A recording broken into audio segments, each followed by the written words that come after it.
Ja, rüber war ziemlich kacke.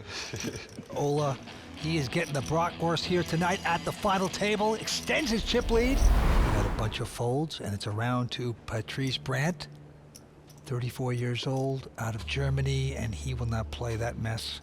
Amjad is a non-professional player. He folds as well. Into the champ, chip leader Ole. He's got a king-3 of spades. Good-looking hand in the small blind. Facing off against his fellow pro, Michal Mrakes, in the big, who has the worst hand in poker, 7-2 offsuit, and will check. So let's go to a flop. Flop of a queen, 8-5, all hearts. Neither player hits a pair. But Michal, with the range advantage, as they would say there, makes a bet. And Ole, with king high, no draw, lets it go. You know, Michal was a former tour guide over in Prague. Told great stories about Prague. That's got to be exciting. Maybe he made a few stories up. Maybe. But now he's playing big-time poker. Amjad now in first position with a pair of deuces.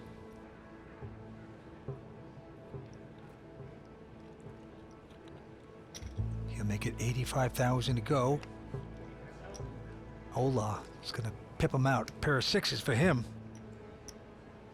And wow, you can see Ole there believes that Amjad is playing very tight at this stage in the tournament. Amjad under 20 blinds. He is opening under the gun, so Ole decides to take the tighter route and fold there. That is very tight. Patrice, now in the big blind with Queen Jack. He will see a flop. Yeah, he has bought into this tournament 4 times, and he is making this call. So, pair of deuces versus Queen Jack. Here we go. Flops a king 8-3. It's actually a pretty good flop for Amjad. He can just bet here, and if Patrice continues or moves all in, you can give it up, but oh no. Oh, that's not what you want to do. Okay, so a pretty good turn for Amjad as well. Not likely to have connected with Patrice. But this hand helps illustrate why, when you're on a really short stack and have a small pair, you should probably just go all in, because they're very awkward to play post-flop. 140. Patrice is going to take a stab at it, 140. That's a tough call now. Now you put yourself in a bad place. I mean, Amjad has like 20% of his chips committed to this pot. It is a disaster to no, oh no. Yeah, yep. He let the man take it away from him. Yeah, well, credit to Patrice for recognizing that Amjad was uncertain of his hand strength and taking a stab when he really had no draw. Well, like the old great pro Amarillo Slim used to say, if you're a checking, I'm a betting. And that time it worked for Patrice. All right, we move on to former tour guide, Mrakes. And he is going to raise with just a jack 8. That's a nice move for a tour guide.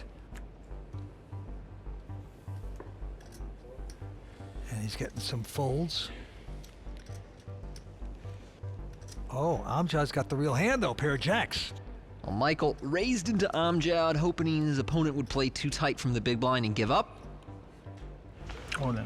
But Amjad with pocket jacks knows to go all in Boom. here. All in. A total of 410, I believe. And now Michal, who is just splashing around, and he has to fold his hand. Amjad Nader is going to take this pot down as Michal says goodbye to his chips. Cautious play from our short stacks, but Ole Schemion clearly the man to beat. Everybody folding around to Amjad, who is going to peek down at a king at 9 in the small blind. Amjad is still quite short here, so I'd like to see him go all in and just take this down. He's just going to call it. Well, it's a little of Amjad's inexperience showing. Ole behind him with an ace-7. All in. And he's going to put them all in. He is going to put the pressure on Amjad. He's saying, oh man, what did I call for? Why didn't I go all in myself? Yeah. Now I got this borderline hand and I'm facing this all in.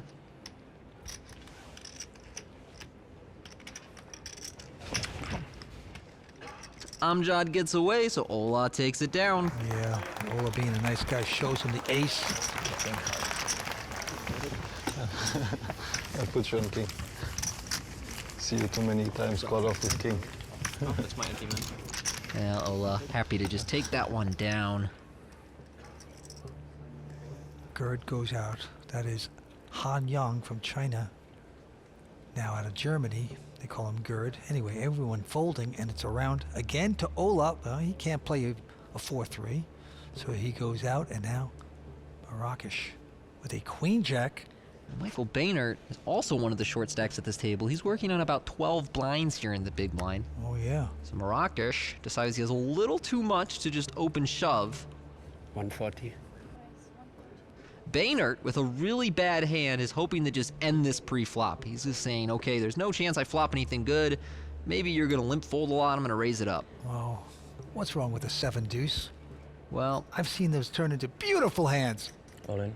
yeah, you're going to see what's wrong. Michael Mrakes is all in, hits him with the limp re-raise all in. Really nice play here from Mrakes. Good read, yeah. Well, the chips consolidating among our chip leaders. So far, no eliminations at this final table, but we have seen a lot of players all in. We're down to these 6 very talented players. Ole now with a spectacular ace-king of diamonds. Gotta love that, makes it 90,000. And to Mrakes, who has solid queen 10 of hearts, so he will make that call.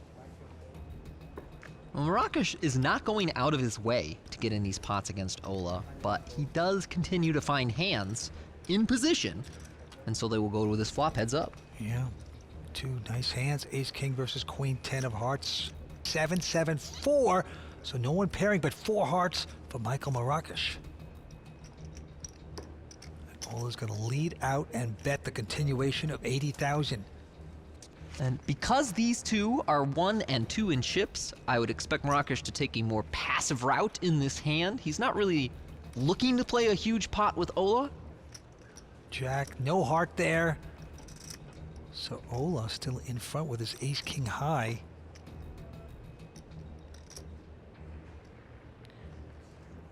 Well, Ole's gonna give him a breather. He's gonna check it. Michael has some options here, and Uh-oh. I do like his check. I think that helps him represent showdown value. He does. Oh, Ooh. boy. And it disguises his draw, so obviously the outcome here when Ole hits a king on the river is not very good. But I think if the river is a brick, this hand usually ends with Ole check folding. And now Ole has a decision between betting for value and checking to get value. Looks like he's going to opt to bet. That's a beautiful card for Ole. And the bet is 315. And this man has only one chance to either fold or try to bluff at it all in or something. Former tour guide. He folds the hand, and Ole extends his chip advantage. Online tournament fees can add up quickly. Breaking news. Every tournament is rake-free for the month of April on WPT Global. Huh. Where? On WPT Global. Why? We are crazy. Sign up by clicking the link in the description and play tournaments with no fees at WPT Global. Use bonus code YT53 and we will match your first deposit dollar for dollar. No rake. No fees. Unbelievable. Just unbelievable. Michael Behnert. He's got queen jack of clubs. He's on a relative short stack. 90. He will make it 90,000. This man got into this tournament through a 350 euro satellite, so it is all gravy for him. Yeah, his return on investment looking very good at this stage, and maybe better. Amjad with king queen in the big blind. I'd like to see him go all in here. Well, just gonna call. So Amjad well out in front against Michael. Going to this flop, both these players quite short, especially Amjad. 10-6-5 on this flop is pretty good for Michael. Yeah, neither player hits a pair, but Michael raising before the flop, and now betting after the flop, 75,000. Can he push Amjad out? No, Amjad doesn't believe him yet, makes his call. Yeah, Amjad's getting 5-1 in that call, so he'll go to a turn, which is the ace of clubs, a great card for Michael, and that should shut down the action here. I expect Michael to go for it, and I would be stunned if Amjad continued. He will go for it. A hefty all-in bet.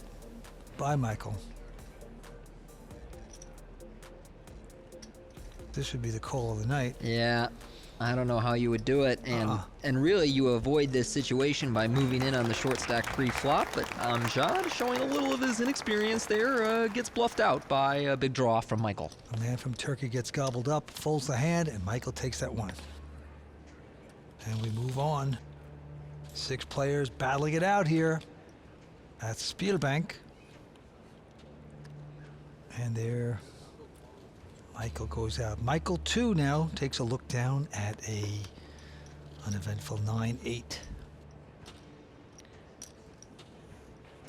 Looked like he was going to do something for a second. Gerd going away. Patrice, though, with a pair of queens, the ladies. Beautiful hand. Oh, you wake up with those. It's so exciting. And Patrice has them right now, and he will raise to 110. Amjad, the seductive 4-3 of spades. Resisted the temptation, Vince. No, but Ola, come on. Yeah, can Three you deuce. resist the 3-deuce suited, though? Much easier to resist the 3 deuce. However, if you have his chip stack. Yeah. And the advantage that Ola has here is that Patrice is a middling stack while Amjad is very short. So Ola will go out of his way to take some flops here with the intention of trying to bluff Patrice out in these situations where he doesn't want to take big risks. Yeah, it didn't work out for him. He checks it. Patrice didn't like the king, so checks behind him, and the turn is another king. Now that's a card Patrice likes. He is feeling much safer about having queens now. It's going to be hard to get paid on that type of texture. Wow, Patrice going to check again. And the river card is a 7, pairing the board again. Well, does Ola want to take one stab here? Perhaps he believes his opponent has an ace high. 325. And you see him betting over pot here. And so he's saying to Patrice, if you have ace high, you're going to have to pay to get the showdown here. And I would bet this big with a king, a 10, or a 7.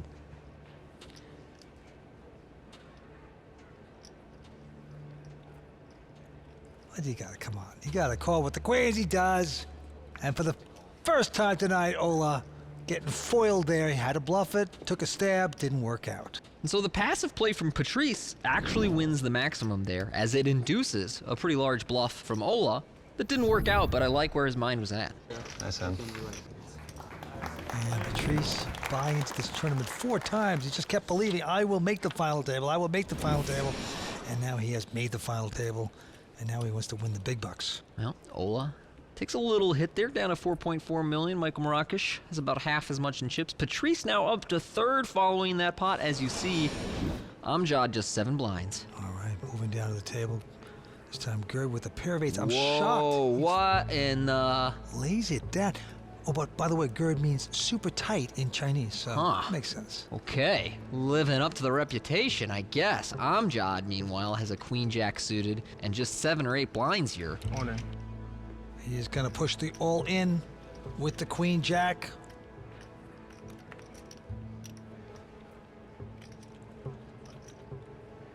Ola can't play with supposedly the worst hand in poker, 7 deuce. How much? And now, This is pretty close for Michael with ace-5 suited. He knows Amjad could be moving in with some hands weaker than this. He's getting an excellent price, and ace-5 suited plays very well in all ends. So he does make this call. Thank you. A good hand.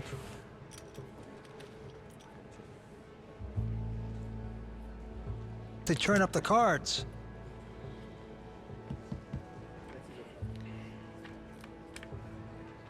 Let's go to a flop, and it's an interesting one. The queen jack of clubs has every out in the deck. Open ender, flush draw, a queen or a jack would be good.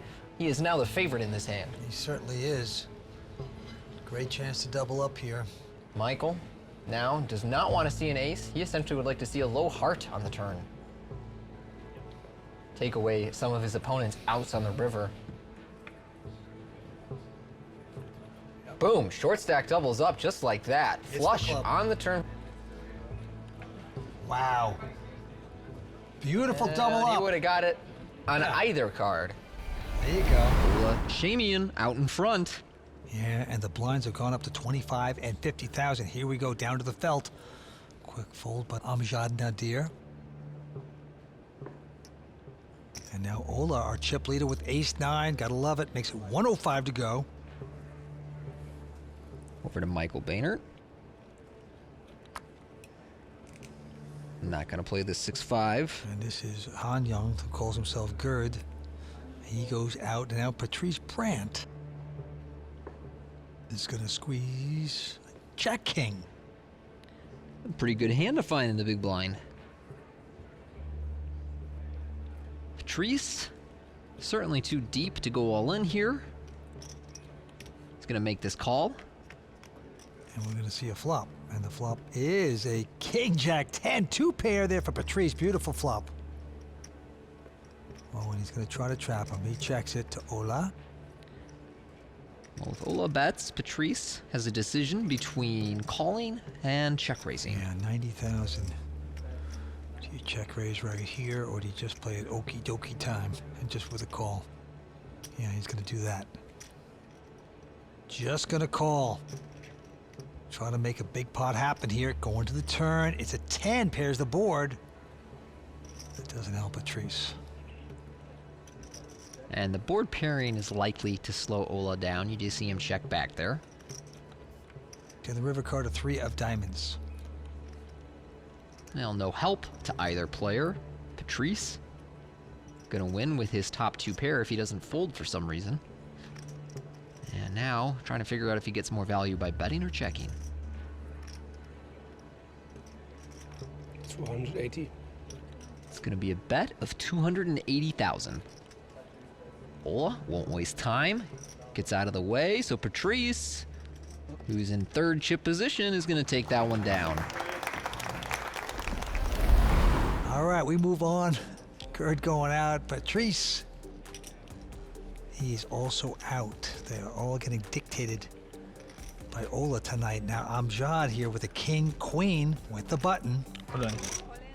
So he is going to shove it all in on a short stack. Okay, over to Ola, and he is not gonna let this slide. He's got ace-10 and facing a 6 blind shove from the button. I expect his money to go in. Yeah, plus he has no specific plans in life or goals. Of course he's going to call this. Ace-10, you're going to be looking good. I call. There you go. Now with Michael in the big blind, and he has pocket 9s. Wow. Okay, so decision here for Michael. Do you want to call or do you want to move in pre-flop and get this heads up with Amjad? Now the risk of moving in if you're Michael is that Ola would flat call with his big hands here too and lay a trap. So Michael elects to just call. So 3 ways going to this flop with Amjad all in. Dramatic hand, and here is the flop, and an ace hits on the flop. Great for Ola. He's out in front. Horrible for Amjad. Amjad essentially drawing dead. He needs runner.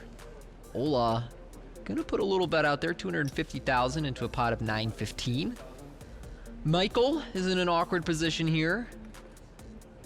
Wonders if his 9s are good, but also wonders if Ola would bother betting very much with worse than an ace. Have an ace. Ola has Amjad almost drawing dead here. He needs to hit running cards in order to survive. Otherwise, he is our 6th place finisher. Here we go. It's not going to happen. 8 of hearts. No, and that'll be it for Amjad Nader. Great run here in Berlin, but it is going to come to a close. He is the first one to get Das Boot here in Berlin. He'll take home 39,000 euros. Let's go talk to him. I tried to do my best, but unfortunately it didn't work. I didn't have any good hands today. It's my first final table, so I don't regret it. So I did my best, and it doesn't work. And I'm sure everyone in Germany expected him to win when they saw him at the top of the leaderboard heading into this final table. Now with ace-6 suited on the cutoff, makes it 100. Margereson goes out, and now Michael won't play. It's on to Gerd, and Gerd has a little pair of 4s. Gerd's been pretty cautious so far at this final table. He is second to last in chips, just edges out Michael Behnert right now. So I think someone a little more experienced and a little more comfortable with risk just moves in with the pocket fours pre-flop in Gerd's shoes, but he elects to call and gets a pretty good flop on 7-3-3. He checks, and now Ole's going to bet. Real small bet here. Ole using the downsizing, betting smaller on the flop than he did pre-flop. Turn is a jack of spades after Gerd makes the call on the flop.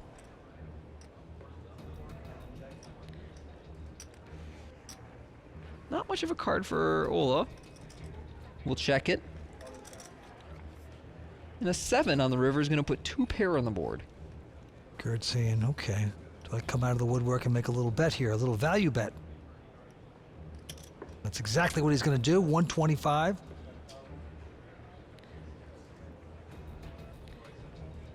Ole's going to consider this. He's getting a very good price, and he's wondering whether Gerd can have something like 5-4 or 6-5 that missed. Clock is ticking down to 3 seconds. Yep. He's got to make a decision. Well, he's going to take a little more time. Yep, time bank chip coming into play, adds another 30 seconds to Ole. He's going to make an agonized call. You see him sort of look into the lights there. I call. He was getting a very good price and thought he was probably good often enough to make that call. Yeah, it's a curiosity call, but sometimes you find out a little extra information about one of your players too, so probably not too upset. Gerd just hasn't been able to catch cards here tonight. He's a non-professional player. He's 46 years old, out of Germany. It's got to be exciting for him. Yeah, always very exciting to make a final table, but Gerd is a cash player who only has one previous live cash in tournaments. So this is an enormous score for him, however it plays out. Now with pocket sevens is going to raise up this cutoff. Could this be the time Gerd heats up? He is raised with the sevens. Will Ole give him more action? Nope, not there. Now Michael looks down at a sort of fair 10-7 of hearts. He's got money in there, so yes, he will make the call. Here we go. Pair of sevens versus 10-7, and the flop is an ace-9 deuce. All hearts. You know what that means. Gin for Michael. Disaster for Gerd. He now needs to hit a running full house to catch up here. I'd like to see him check back this flop. Not a lot good comes from betting, but he's going to fire out 80,000 there. And I do think that Gerd's one of these guys who likes to find out a little where he's at by using small bets. 240. Yeah, he's just found out because he's been raised. It goes to 240. But that's the advantage of when you're decent. You put that bet out there. Now you kind of know this guy's either has a big heart, or does he have a flush, or did he flop a set? You know where you are. Yeah. How expensive it'll be down the line potentially, and you just got a mediocrity at best. So he's going to lay that down. He found out the information, and Michael's going to take that pot. Michal Mrakes, the Jack 10. He's the former tour guide, now poker player. He's a tough one, and he will make a bump up. 105 total. A couple folds behind him, and now it's on Patrice. He likes that first one. Not so much on the second. He has half a hand that he likes.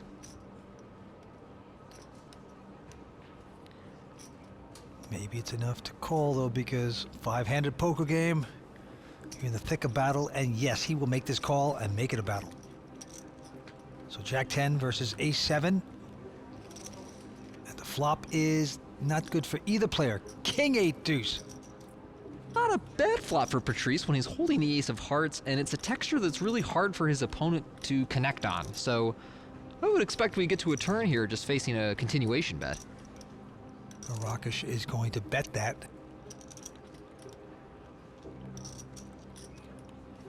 And it's going to work. Huh. Whoa. And Michael's going to take that pot down. The former tour guide from Prague. Doesn't look like a bad job, though. Oh, it doesn't look I like a like bad that. job. You meet some interesting people. You get to know the world well. Okay, we go back down to it. 5 players remain. Couple folds. Hanyong from China. Now out of Germany. They call him Gerd. Gerd here. He's going to open up an ace 7 offsuit of his own, coming from the button. And we saw Ole raise into Gerd's big blind when he had fours around 20 blinds. Gerd did not go all in. I expect Ole will not make that mistake. All in. Yeah, Ola's going to apply big pressure on Gerd. And these small pairs really don't play well post-flop, so if you can get the money in pre, when your opponent has 30 blinds or less and is raising from late position, you're almost always doing the right thing. Yeah, Gerd wants no part of it. He's going to fold the hand. Ole looking good here tonight. And we have 2 folds, and now Ole.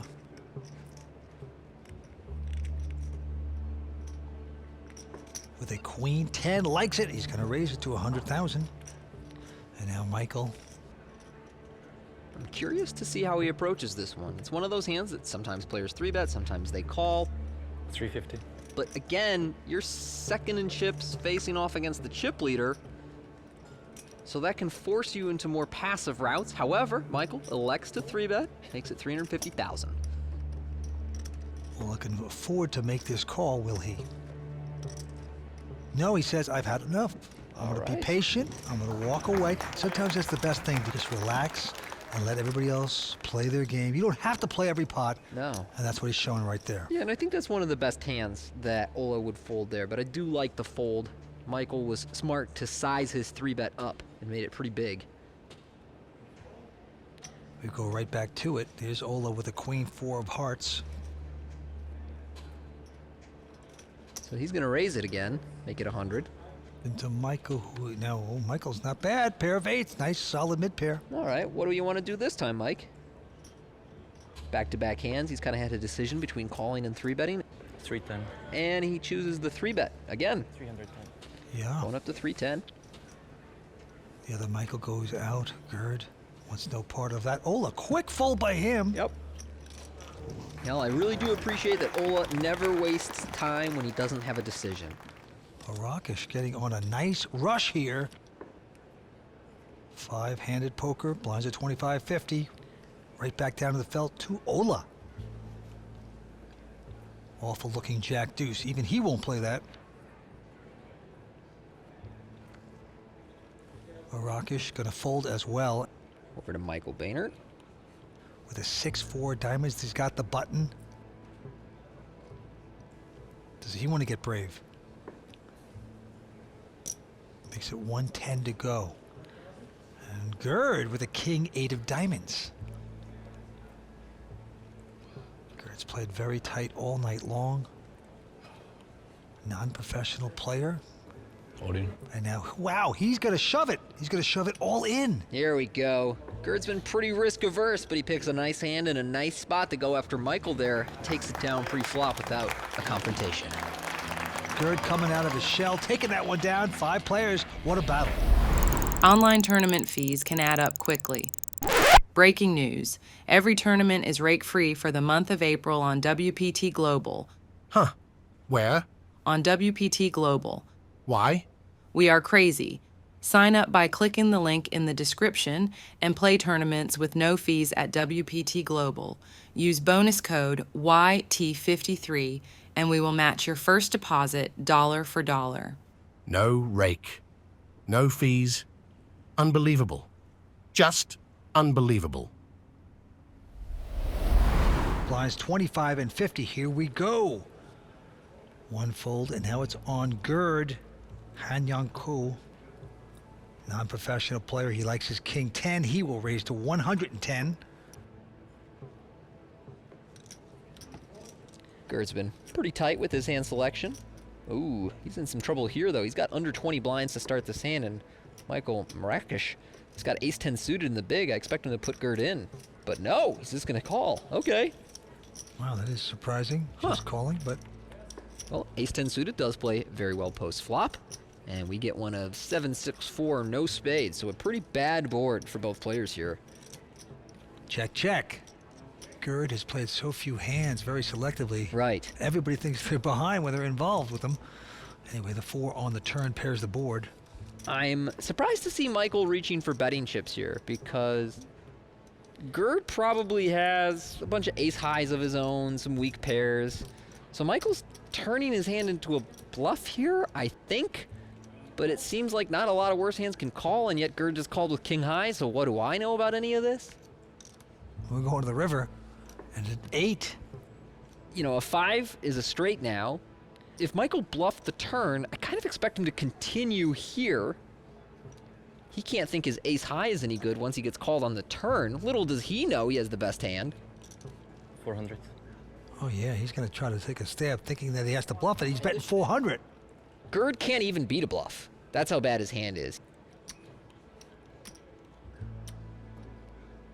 I mean, there's so few hands that he can beat here that this hand should be over by now. I don't know what we're waiting for.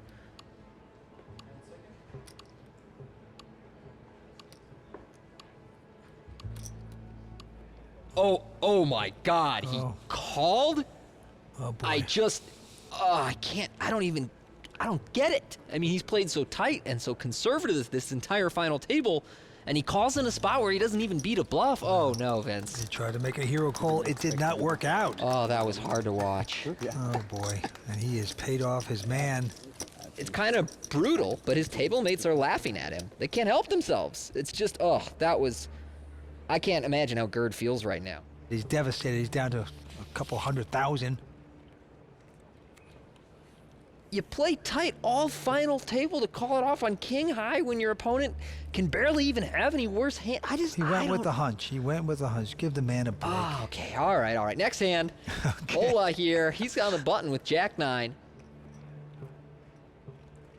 Ole has been dominating this field, and now he is going to raise this to 100,000 with his Jack 9. And Michael now. Sometimes I need to remember I'm retired from the raw deal, Vince.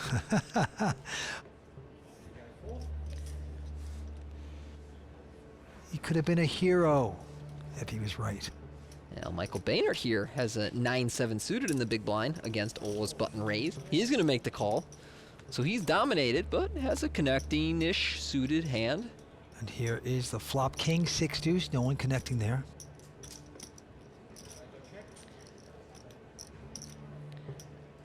None of these hands are connecting. We've seen all night long. But Ole's going to make this bet. 70,000 continuation, and it's going to work. Ole taking down another pot. He's not only a great tournament player, but he's a great online player as well. Blind still 25 and 50. Action on Patrice Brandt, who bought into this tournament. I have to keep saying it 4 times. That's a big investment. It's tough. It's tough to fire 4 times in a tournament and realize that you have to make the final 2 tables just to break even. Yes, but you're also the guy that says, I knew what I was doing. I knew I was going to make that final table. That's why I do it, because I'm the best, and I keep doing that. You're either very confident or very desperate. All right, now here you see Ole raising a very weak hand, and that's a result of Gerd being so short. He's just trying to take advantage of the tightness forced on his opponents by Gerd being close to all in. And so Michael makes the call with Queen Jack suited, and Ole is going to get to the flop with a really bad hand. Flop is a 9-8 deuce, 2 of them spades. So great flop for Michael. Ole getting none of that, so he checks it. I like this from Ole. You know, he recognizes this is a bad board for what's already a really bad hand, and so he just check folds and gives it up. Doesn't try and force things there. Okay, we go back down to his 5 players remain. Action's on, Michael. He's in second chip position now with 3.4. Ole out in front with 4.8. Gonna raise to 105.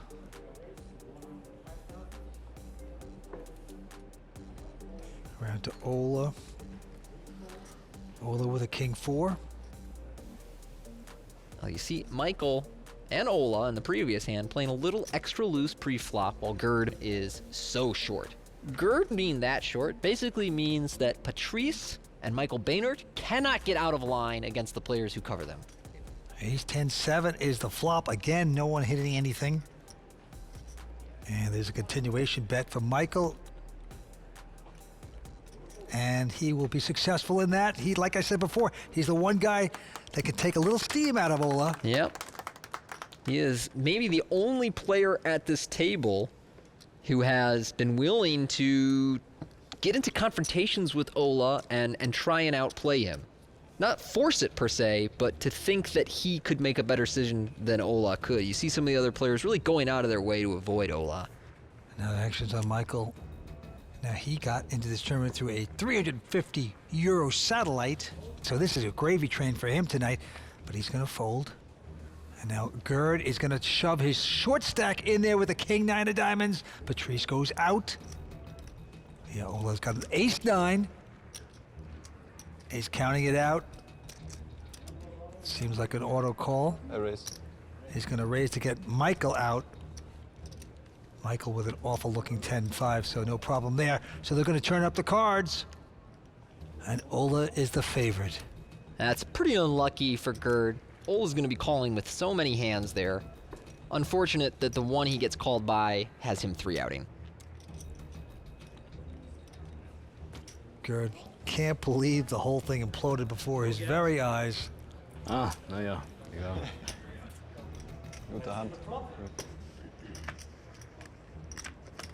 Here we go, here's the first three. And it's a queen 6-4. Ole out in front. Gerd seeing the finish line, and it doesn't look good. With 2 cards to come, can he pick off something? No, a 3 on the turn. Gonna have to be a king. All right, 3 outer for Gerd to double up. It's not gonna happen as a 3 hits the board. It is over for Gerd. A strong finish for Gerd in 5th place, taking home 46,000 euros and his first major final table. Online tournament fees can add up quickly. Breaking news. Every tournament is rake-free for the month of April on WPT Global. Huh. Where? On WPT Global. Why? We are crazy. Sign up by clicking the link in the description and play tournaments with no fees at WPT Global. Use bonus code YT53 and we will match your first deposit dollar for dollar. No rake. No fees. Unbelievable. Just unbelievable. That's right, the antes are 5,000, the blinds are 25 and 50. The winner gonna take home 218,000 euros this evening. Action on Ole, the chip leader. He gets out of the way. All right, Michael here. The folding king 7 on the button is a little surprising. I guess influenced by the stack sizes of the 2 players in the blinds. Michael now, with just 10 blinds, has an easy all-in, which makes me think he's posturing.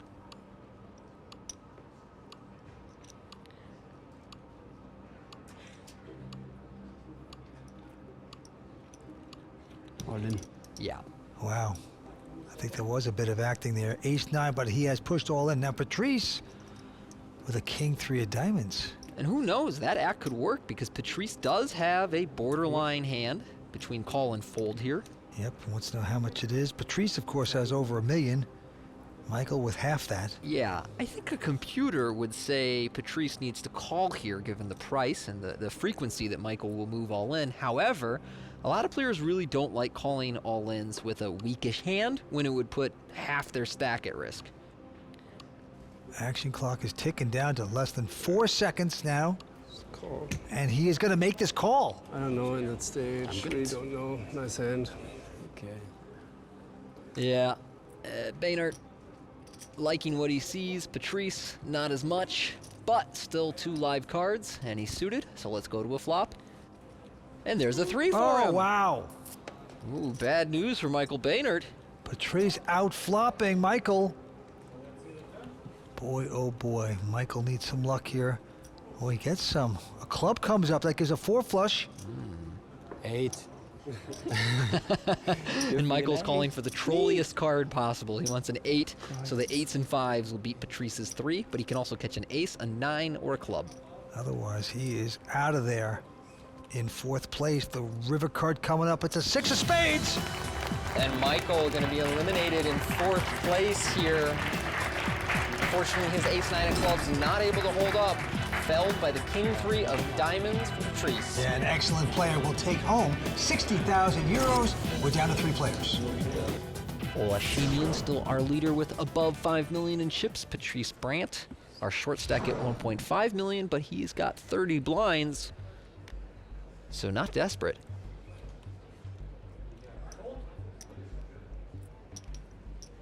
Plus he has a king-jack suited, and he's in the small blind here, so he has a decision between raising and then calling off if Ole were to move in. Or he might limp, as he did here, and then move in if Ole raises. Ole will check.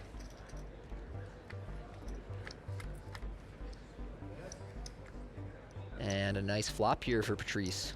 Top pair, and a couple of backdoor draws. 80. And he'll bet 80. Ole's out of there before he gets his chips in. So Patrice taking that pot down. What a battle we're seeing. Patrice on the rise. Yeah, very clever player. He has played well here tonight. And this time he picks up a jack, 9 of hearts.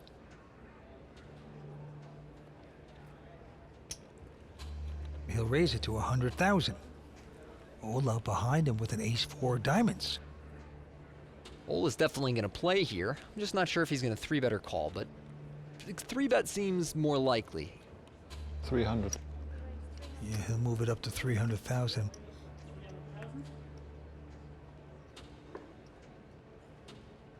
Michael with the 6-7 of diamonds. He goes out. Back on Patrice. He'll make this call in position. Very playable jack-9 suited going into the flop. Good pot brewing, and here's the flop. It's a 5 deuce deuce, and there's 2 hearts there. That is an action flop for these two hands. Great for Patrice. Even Ole likes his hand on this flop. He's got a gut shot to the wheel. He's got an overcard.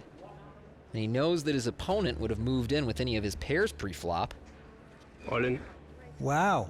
Look at this. He's going to push it now. Yep, good play from Patrice. And now will Ole make a great call.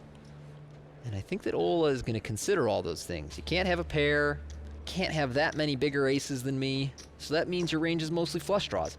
I call. There you go. There you go. He's making a great call. And this is why Ole is one of the best, because even when he doesn't have that much of a hand, he thinks more about his opponent's range than his own holdings. And so Ole makes the call. You see there that while he's in front, he's actually a small underdog. Yeah, Patrice out in front with the 4 flush. And a king of clubs on the turn. No help for Patrice. He now needs a heart, a jack, or a 9 on the river, or he will be our 3rd place finisher. That is right. Let's go to the river. Okay, Patrice double And up. it is a 7 of clubs. Ole Schemion making a phenomenal call. Holds up with ace high and eliminates Patrice. Patrice will take home 93,000 euros. Let's talk to him. 3rd place after starting with 6th place. Being the short stack, that's fine. The antes are now 10,000. The blinds at 30 and 60. These guys are playing about 60 blinds effective to start this heads-up match. And Michael getting out of line here with the 8-5. Is going to make it 130 to go. Up against an ace-king for Ole. That's all. Now Ole's about to make some noise pre-flop. Or do you play it slow and try to trap your man? Nope, he's going to go hard. Makes it 430. Michael goes away. There's not a lot of pre-flop slow playing while you're still 60 blinds deep, but when you get down to the 20, 30 blind range and it's easier to stack someone post-flop, you'll see them just call their big hands pre-flop a little more. Ole this time with a decent ace-4. Goes to 150. And talking about 4s, Michael has a pair of 4s. 450. Michael gonna 3-bet up to 450. Ole quickly folds. And as often happens in heads up, the hands go down very quickly, especially amongst professionals. And now it's on Michael. He's got ace-3. He will raise, makes it 130 to go. Ole, king 8 of diamonds, content to just call. And here is the flop. Oh boy, it's a king 8-6, so top 2 pair for Ole. What a dream flop. Nothing for Michael. And Michael is going to bet 125 into a monster. Ole has so many of the good cards here. I expect him to slow play a little bit. Oh, Yep. why not? Just gonna call. Okey-dokey. Wow, and he turns a full house. And what's interesting about this spot is when the middle card pairs, players often lead out because they expect the pre-flop raiser to check behind so often. And so despite turning a full house, that's why you see Ole leading out here into Michael. And Michael is aware of that fact and knows that Ole is going to lead everything on this turn that called on the flop. And so if he believes that there are many draws in Ole's range, he's going to make this call with ace-high thinking that it's still good. Well, that's what he's done. He is making this call, and he's in deep trouble.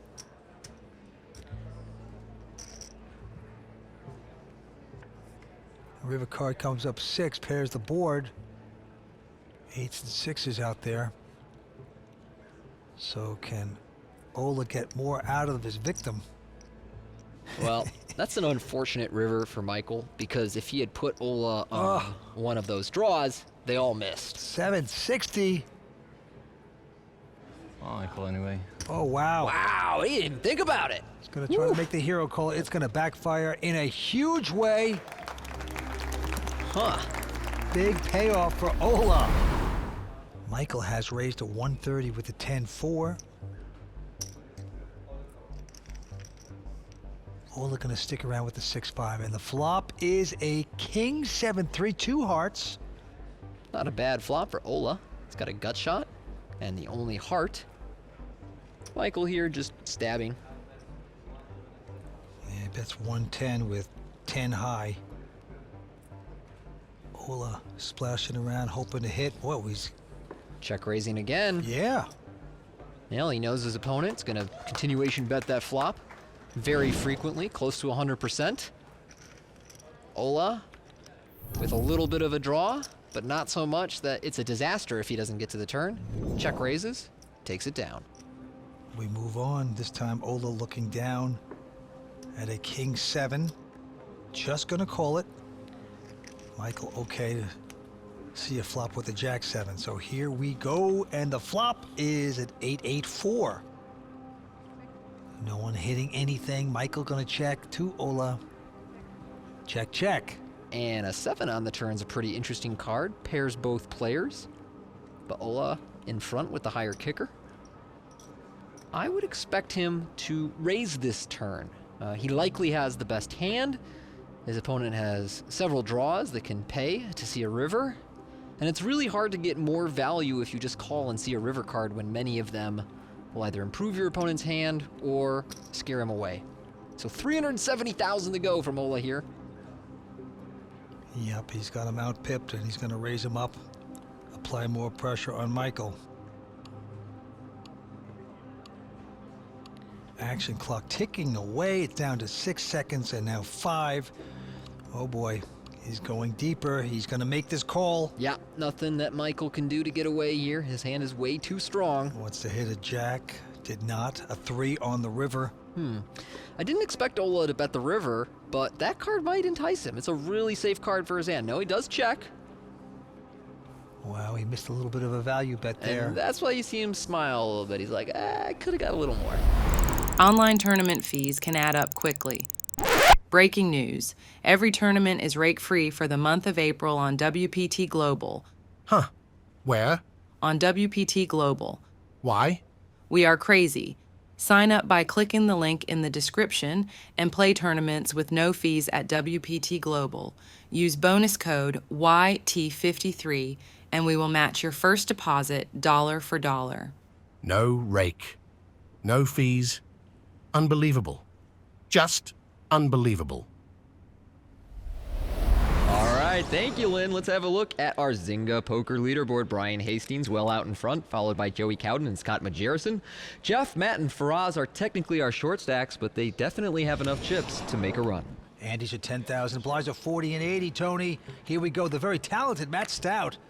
First to play, but he won't play 7 deuce. Now Brian Hastings, who's a local and a great player, also goes out. Now Faraz Jaka walks into a pair of queens just like that, and he will raise to 175. Behind him, Joey Couden has a very playable King 10 on the button. And it looks like he agrees, so he'll make this call. Scott Margereson, who lives in Playa del Carmen, Mexico, to play online poker, goes away. And Jeff, Fielder, who's a former construction man, also goes out. So we're going to see the flop. Queens up against King 10, and the flop is a King Jack 8. Couden out-flopping Faraz. Faraz checking here out of position. Joey checks behind. Oh, ho, ho. 3 of a kind for Faraz Jaka on the turn. And notice that gives Joey an open-ended straight draw as well, and adds a second flush draw to the board, so there's an awful lot that Faraz could be betting with. Joey here is going to have to start paying off on the turn. 280 bet by Faraz. He was a WPT Player of the Year. What a talented player. In good shape right now going to the river. Oh, a nothing 5.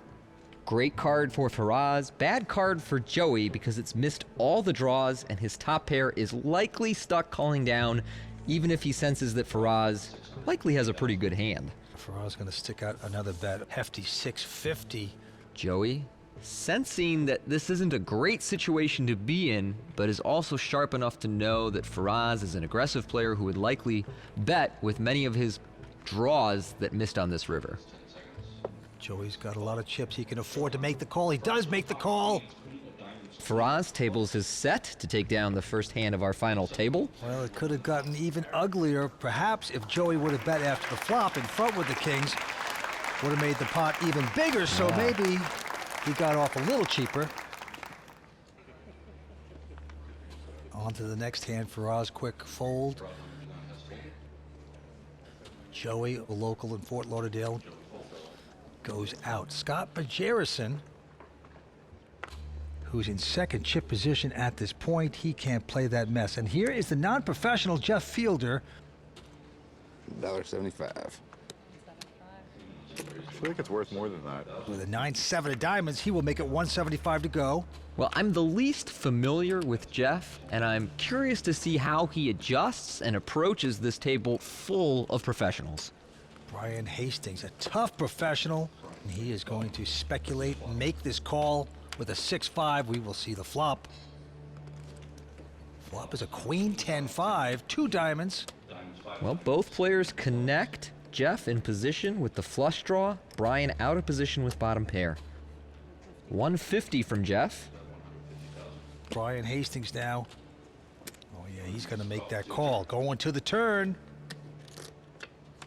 Ooh, Brian turns 2 pair, a flush draw, and a gut shot to the 8 for Jeff. He's gonna double barrel here for $425,000. Hastings playing with junk has managed to make this hand a whopper. Wow, he's getting the plaques out. Yeah, this looks good to me. You got a strong hand, charge your opponent on a board with lots of draws. Brian making it 1.4 million. That was an early cheer. I like Jeff, but he's kind of being a tell box here. I doubt he really acts like that when he has a strong hand. Echo. He's got a flush draw and a straight draw. He's gonna make the call and hope to get lucky. Yeah, you got to make this call with all those outs, and there it is. Yeah. Ace of diamonds. Well, that is a great card for Jeff, but it's also one that Brian knows is really bad for him. It completes King Jack, it completes the flop flush draw. If his opponent had Ace Queen or Ace 10 and called him on the turn, he's hit the river. Come on. Oh yeah, he's gonna put it all in. Close to 2.5 more for Hastings. The other construction man takes off the hard hat and puts in the chips. Brian gonna have to put on his thinking cap. Brian, of course, aware that the Ace of Diamonds is the actual worst card in the deck for him. Now, the action clock is ticking away. We're down to 4 seconds right now, and Brian wants more time. Jeff doing a good job staying stoic here. Brian is the chip leader. He can afford to make this call, but will he do the right thing? Yes, he gets away from the hand without the huge loss. So the construction man, Jeff Fielder, looking good. I have a third of the chips in place, so it is my tournament to lose. I just want to try to close it out. It didn't look like I was going to make the final 6 for a while. Then I had a big double up. There's no telling that I can't, make it back up there and take this thing down.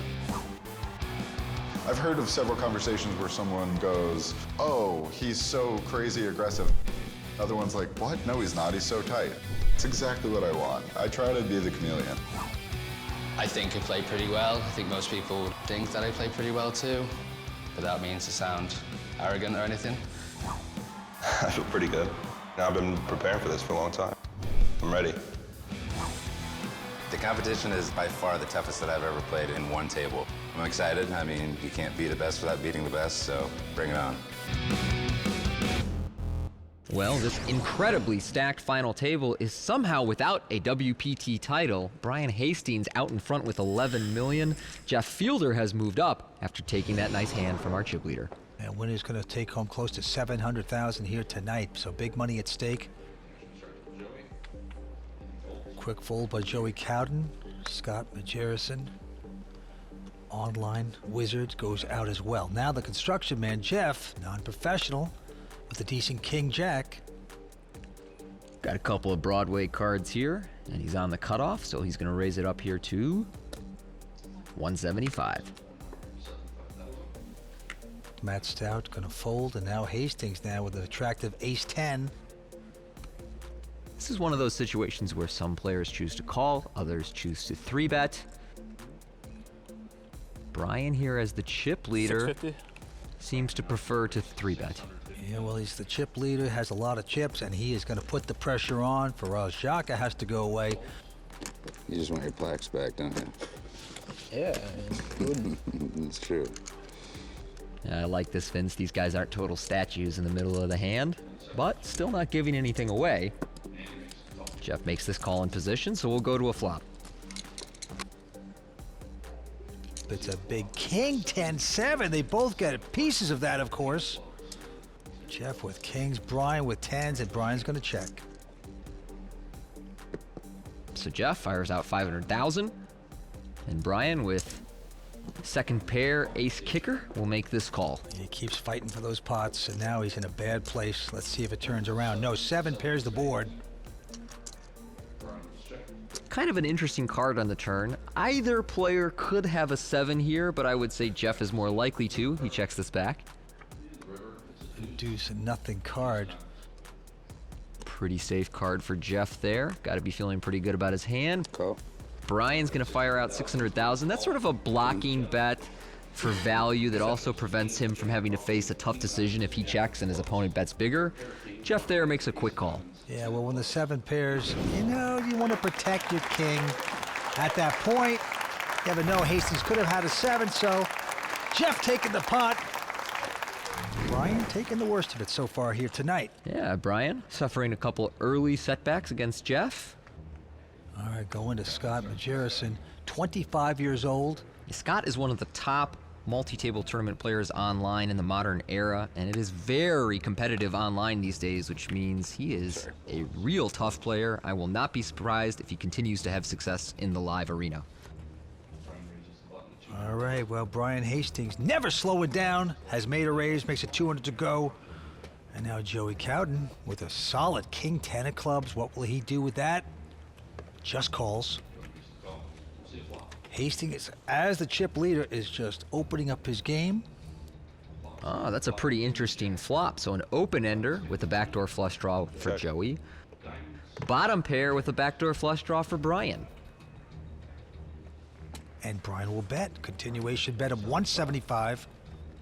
Everyone's connected here. Joey, open-ender, overcard, backdoor flush draw. Brian, bottom pair, backdoor flush draw. So a bet from Brian and a call from Joey. 4 on the turn. Check. Not the card either of these players were hoping for, and Brian checks this back. 7 on the river. So Joey not getting there, and sometimes when you don't get there, you have to do what you have to do, and that is try to steal it. 425 he's betting. Yep, Joey has missed, but he's in a situation where he can plausibly represent a queen or a jack that would value bet this river. Brian in a tough spot here with his 4th pair, deuce kicker. And Brian taking a little time, but no, he's got to lay the winner down. Just hats off to Joey. All right, Scott Margereson. Fold. Solid online guy, quickly gets out of the way. Jeff Fielder, our construction guy. Non-professional player, looks down at ace-8.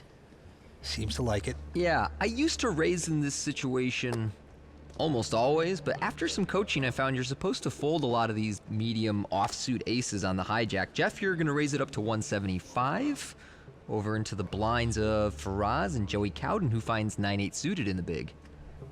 Yeah, well, what's your coach say to do about that hand? He says never fold 9-8 suited. That's right. Especially when you hit top pair with the nines. Great flop for Joey here. I've played a lot of tournament poker with Joey lately, and I found him very tough to handle. I think he's got a great grasp on the game, even if he's not a household name yet. Jeff Fields is betting 150 with nothing but this ace high, and of course Joey with his top pair will make this call. And we will go to the turn. It only gets better there for Joey. Hits a 4 flush now as well. When players call out of the big blind and the turn pairs the middle or bottom card, they often lead out small as what they call a range charge. And that just means that the big blind's range is expected to do better on those kind of cards than the razor's range, and you expect the razor to be checking back often, so you lead small to charge him. Get some more value out of it. That's exactly what's happened here. 240, and it's going to be called by Jeff. And we are going to the river. He wants to hit an ace here, of course, but no, he hits the other, the 8, which is going to get him into trouble, it appears. Yeah, he hit the wrong card here. Joey now with 2 pair, feeling very good about his hand. 580. Oh. Jeff snap calls him. Insta call by the construction man. Nice hand. Who gets his pocket donut crushed there.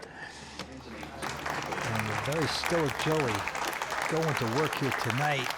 Nice hand. Showing no emotion as he beats up on these guys. And Scott Margereson. 160. Now he's got a pair of 4s, and he will raise to 160. Jeff is right behind him and is going to make the call with pocket 10s. Just calls. What action Jeff is getting tonight. All kinds of hands to have to play. Disciplined fold from Matt Stout there with the suited ace, and Joey Couden with ace-jack in the big blind is going to come along. All right, so 10s versus 4s versus ace-jack. And the flop is it. Oh, ace, Check. queen, 8. So aces for Joey Couden. Scott knows that his hand is pretty sunk here. Jeff checks back with his 3rd pair. And the 7 on the turn. Joey is trying to trap away, disguise the strength of his hand. Checks again. He wants a bet by Jeff, and he's going to get it. Look at this. Jeff's going to take a stab at this for 225. I know Jeff is behind here, but I like his bet. There are some worse pairs and some draws your opponents can call with. You don't really want to call a bet yourself on the river, and you charge them a little bit the times they're drawing. All right, Scott leaves the table, but now a 7 pairs the board on the river. Joey looking good. Check. Checks again. Check. Mistake possibly there. Didn't get the absolute value, but it's pretty good. Taking down the pot from the construction man. And boy, he is looking like he wants this title here tonight. And there's his parents. And it's his dad's birthday here tonight. Well, perhaps some of that birthday luck will rub off on his son Joey at his first WPT final table and poised for a big score. Now the antes have gone up to 15,000, blinds of 50 and 100. Faraz Jaka with a very seductive 8-9 of spades. He likes it. He'll raise to 210. Scott Margereson hesitating, then folding, and now Jeff Fielder with an ace-4 diamonds. I mean, he plays everything he has to with the cards he's been getting tonight. Makes his call. Matt Stout out, and now Brian Hastings even coming along for the ride with just a jack-8. Yeah, Brian has just enough hand to come along here and make this a 3-way pot. So we see a flop of 10-8-4, all hearts. So Brian, the only one with a heart, actually has the best hand with 2nd pair as well. Faraz with 2nd pair, Jeff with bottom. We all check. And there's 2 pair for Faraz, and an open-ender now for Brian. And Brian is going to come out and bet 450. Faraz with the 2 pair, no heart. Puts in the chips for a call. And Jeff with a little 4 has to go away. So can Brian get lucky here and hit a heart or a straight? No, it's a 3 of clubs. Faraz looking good with his 2 pair. Brian's going to check into him. It's a nice card for Faraz. All of the hands he potentially had that were drawing have missed on that. Instead, he's got the 2 pair and he's going to bet 900,000. Yes, for value.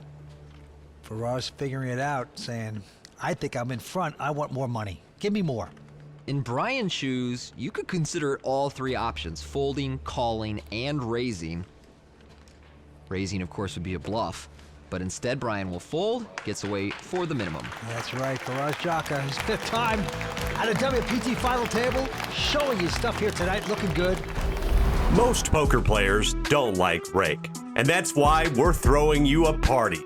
During the month of April on WPT Global, there's no tournament rake. That's right, play tournaments at WPT Global and enjoy more money in the prize pool. There's 0 catch, no tournament rake.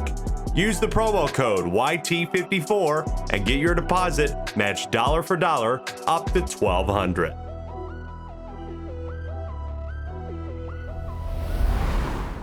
Brian Hastings with a pretty solid ace-7 of hearts. He likes to play anything and everything, and this time he'll raise to 240. Faraz and Joey go out. Scott also folding. Around to our non-professional, Jeff Fielder. Tough former construction man. Now playing poker. He goes out, and now Matt Stout in the big blind. Getting a good price to peel and see the flop. Matt has the kind of stack where you're going to call from the big blind with a lot of your holdings, try and catch a piece, and get the money in. And here is the flop, and more than a piece, 3 of a kind for Matt Stout. As the short stack, he needed that. He's going to check and try to trap. There's not much here for Brian, but it's also a board texture that you can typically win with 1 bet. So 175 from Brian to Matt. Finally, something happened for Matt Stout. How to play it, just call it. Okie dokie call. Going to the turn. Turn a queen.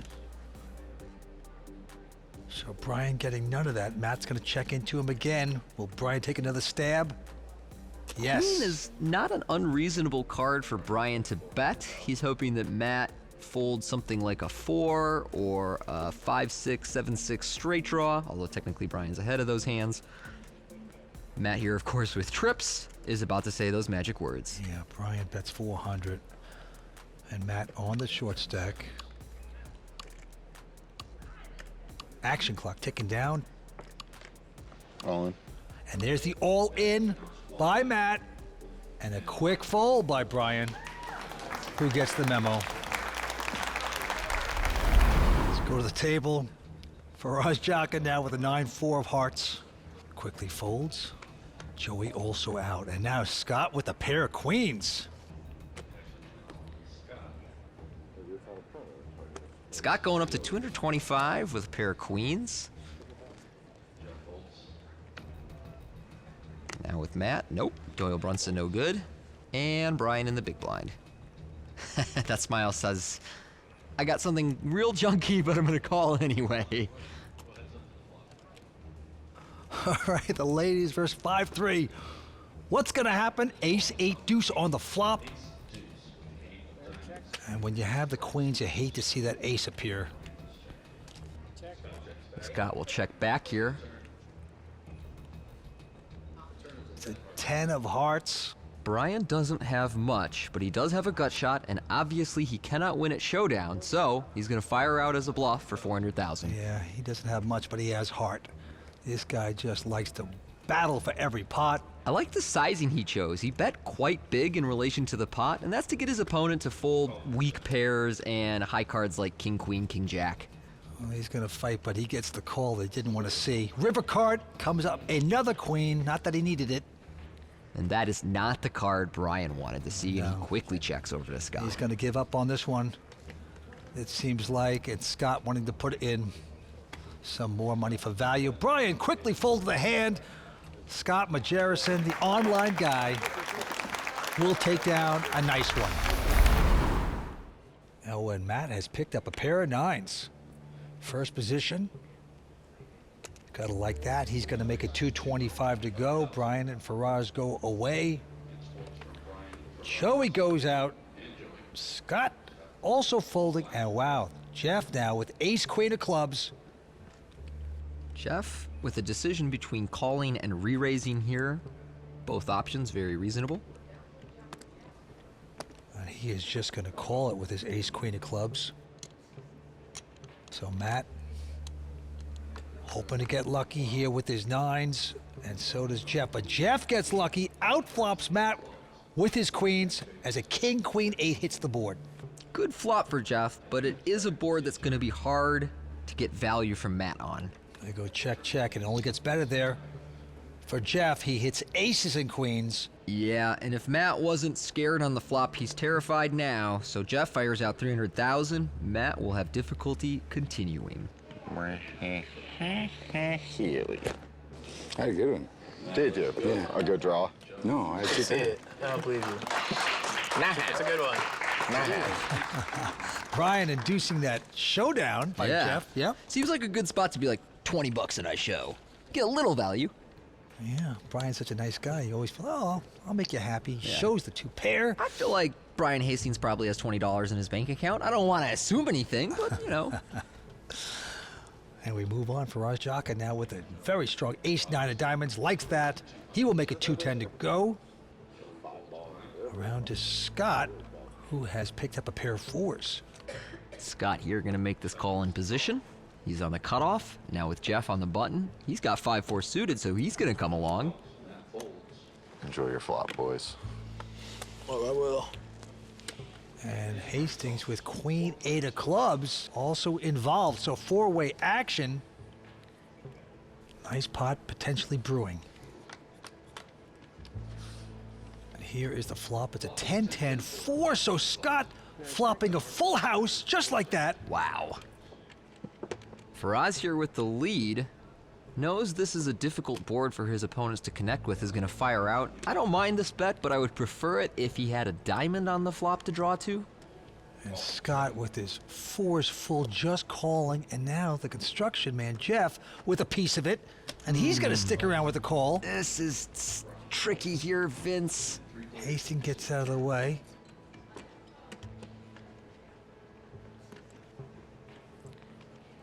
Comes the turn card. It's a 7 of clubs, so now there's 4 clubs out there for the construction man, Jeff, as well. That is bad news for Jeff. He's got too much hand to get away now, but as we know, he is essentially drawing dead. A 10 would deliver a chop any other card, and he loses.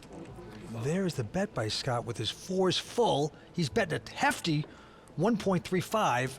Scott, hoping that one of his opponents has a 10 and will put a lot of money in. Instead, Jeff with a pair and a flush draw has a decision to make.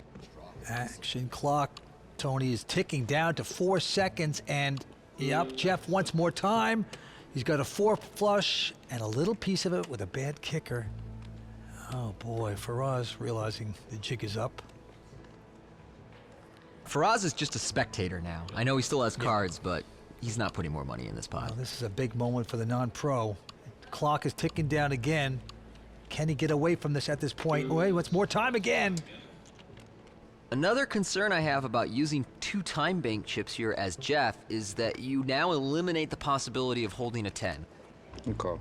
Because your opponents know you're going to make your decision That's faster right. than That's this if you true. have a 10. Oh boy, he's making this call. Heavily invested. Jeff Fielder.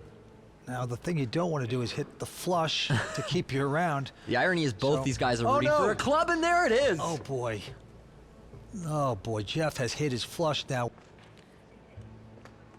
4's filled for Scott. If we could peek behind Scott's sweater there, you'd see an ear-to-ear smile. Oh, yeah.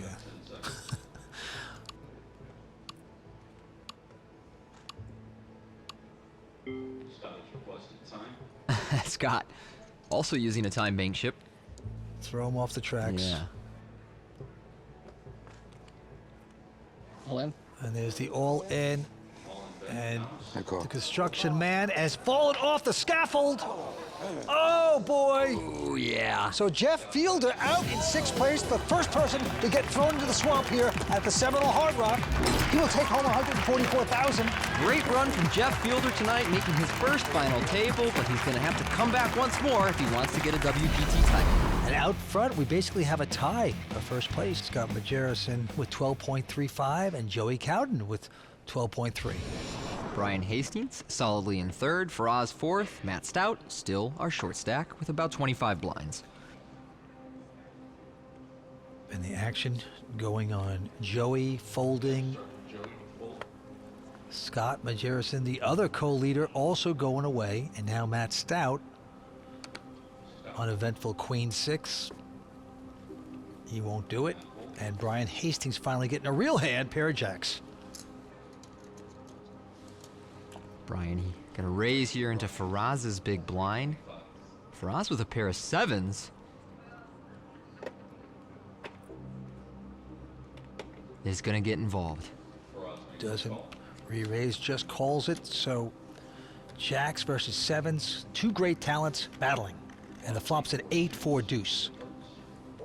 Good flop for both players' hands. Better, of course, for Brian, as he now has Faraz in bad shape, but likely to continue putting money in. Yes, betting 325. And he quickly gets the call and the action from Faraz. See if things change for Faraz here. No, it goes the other way. Another jack for Hastings. Not that he needed it. And that jack does add some draws to the board, such as Queen 10, 9, 10. Brian just gonna bet out here for 800,000. This is tough for Faraz. I really don't know what he's gonna do here. Very nice, wow. Nice fold from Faraz. Gets away, losing the minimum there. There's Brian's fiancée Sonia in the audience, cheering him on. We see her all the time on the tournament circuit.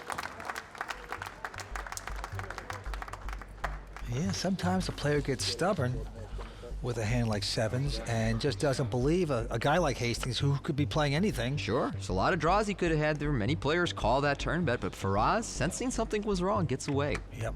Scott with ace-9 has raised, but Matt Stout with ace-king behind him. He's on the short stack, of course. And he's going to shove it all. Hastings goes out. Faraz as well, and Scott doesn't even think about it. Gives it up to Matt. Yeah, Scott's heard that song before. He knows ace-9 is not a hand you call the 25 big blind shove with. And as we take a look at the WPT Champions Cup, action with Matt Stout. Yep, well, and he's starting to get some hands going here. A little rush. He's got a pair of 10s this time. And he'll put in the raise. 225 to go. Brian out and Faraz Jaka. Oh, wow, he even gets the better pair of queens. Oh, no. This is a disaster for Matt. His opponent's going to re-raise him on the button. Matt and Faraz started this hand with the same amount of chips, so I would be stunned if he does not move in pre-flop over this 3-bet. Oh, wow, Joey and Scott go away. Back on Matt Stout. Even worse for Matt, one of his 10s was folded pre-flop, and Faraz has both his suits covered. He's got about 2.3 roughly left.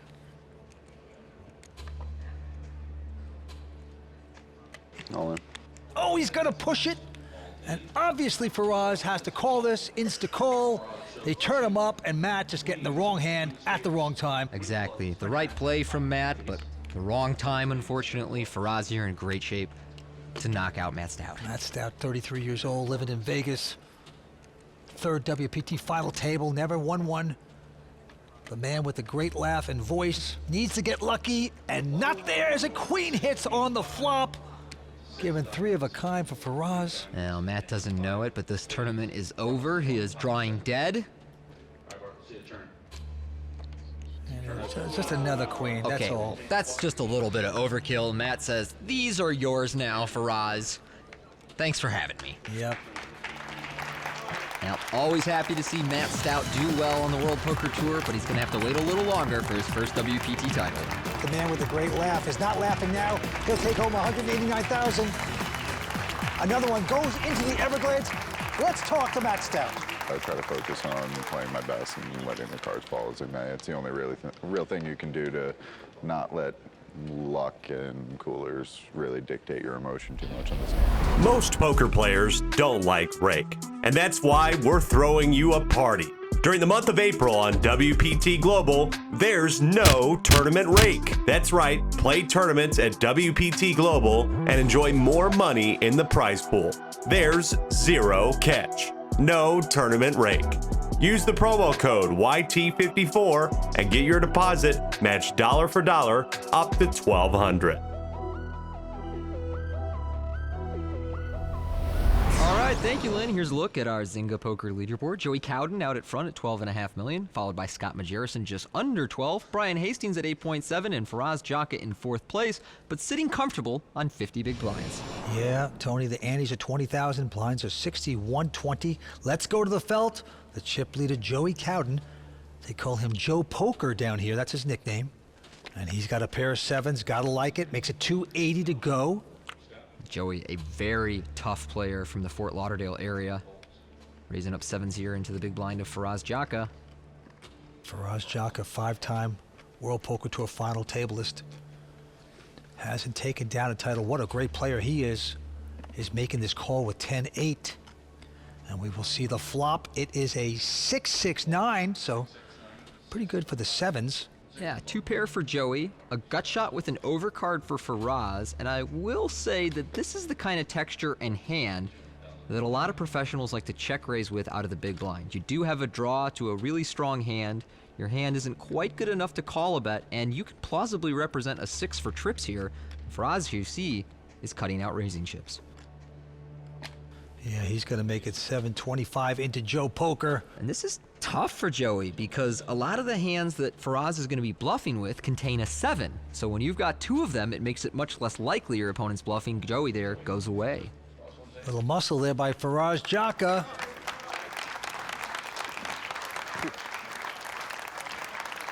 Oh, so tough. Yep. Good to mix in some check raises as bluffs, since most of the time you'll be check raising with strong hands. And this time Faraz wakes up with ace-6. He'll make it 260 total. Joe goes out, and now Scott with a king-jack. So you have like 7 million on it. Because it confused him with the plex, because you can't really see. Now Scott lives down in Mexico to play online poker, and this is his first ever WPT cash. Yeah, Scott, just 25 years old, one of the best players in the online tournament scene in the modern era. 950. Scott making it 950,000 to go over the raise of Faraz. Faraz Jaka and Brian Hastings were some of the best players in the previous era of online poker. I'd be surprised if Faraz continued. Yeah, he lets that go. Of the offsuit aces, ace-6 is actually the worst because it cannot make a wheel. So Faraz goes away.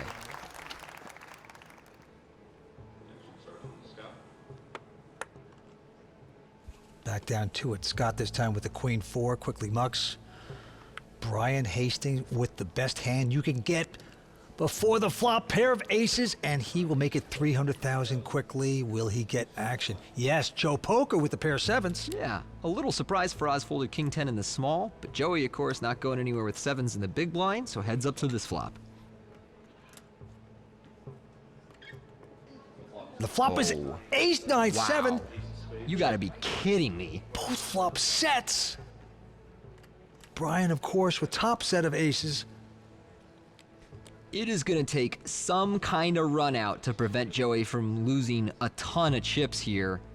He's going to start by just calling this bet from Brian. I do really like Joey's decision to call here. Absolutely. You want to just trap your man. Little do you know that you're being trapped. A deuce on the turn. Check. And Joe, wow, he's going to check it. Brian will make a nice bet of 750.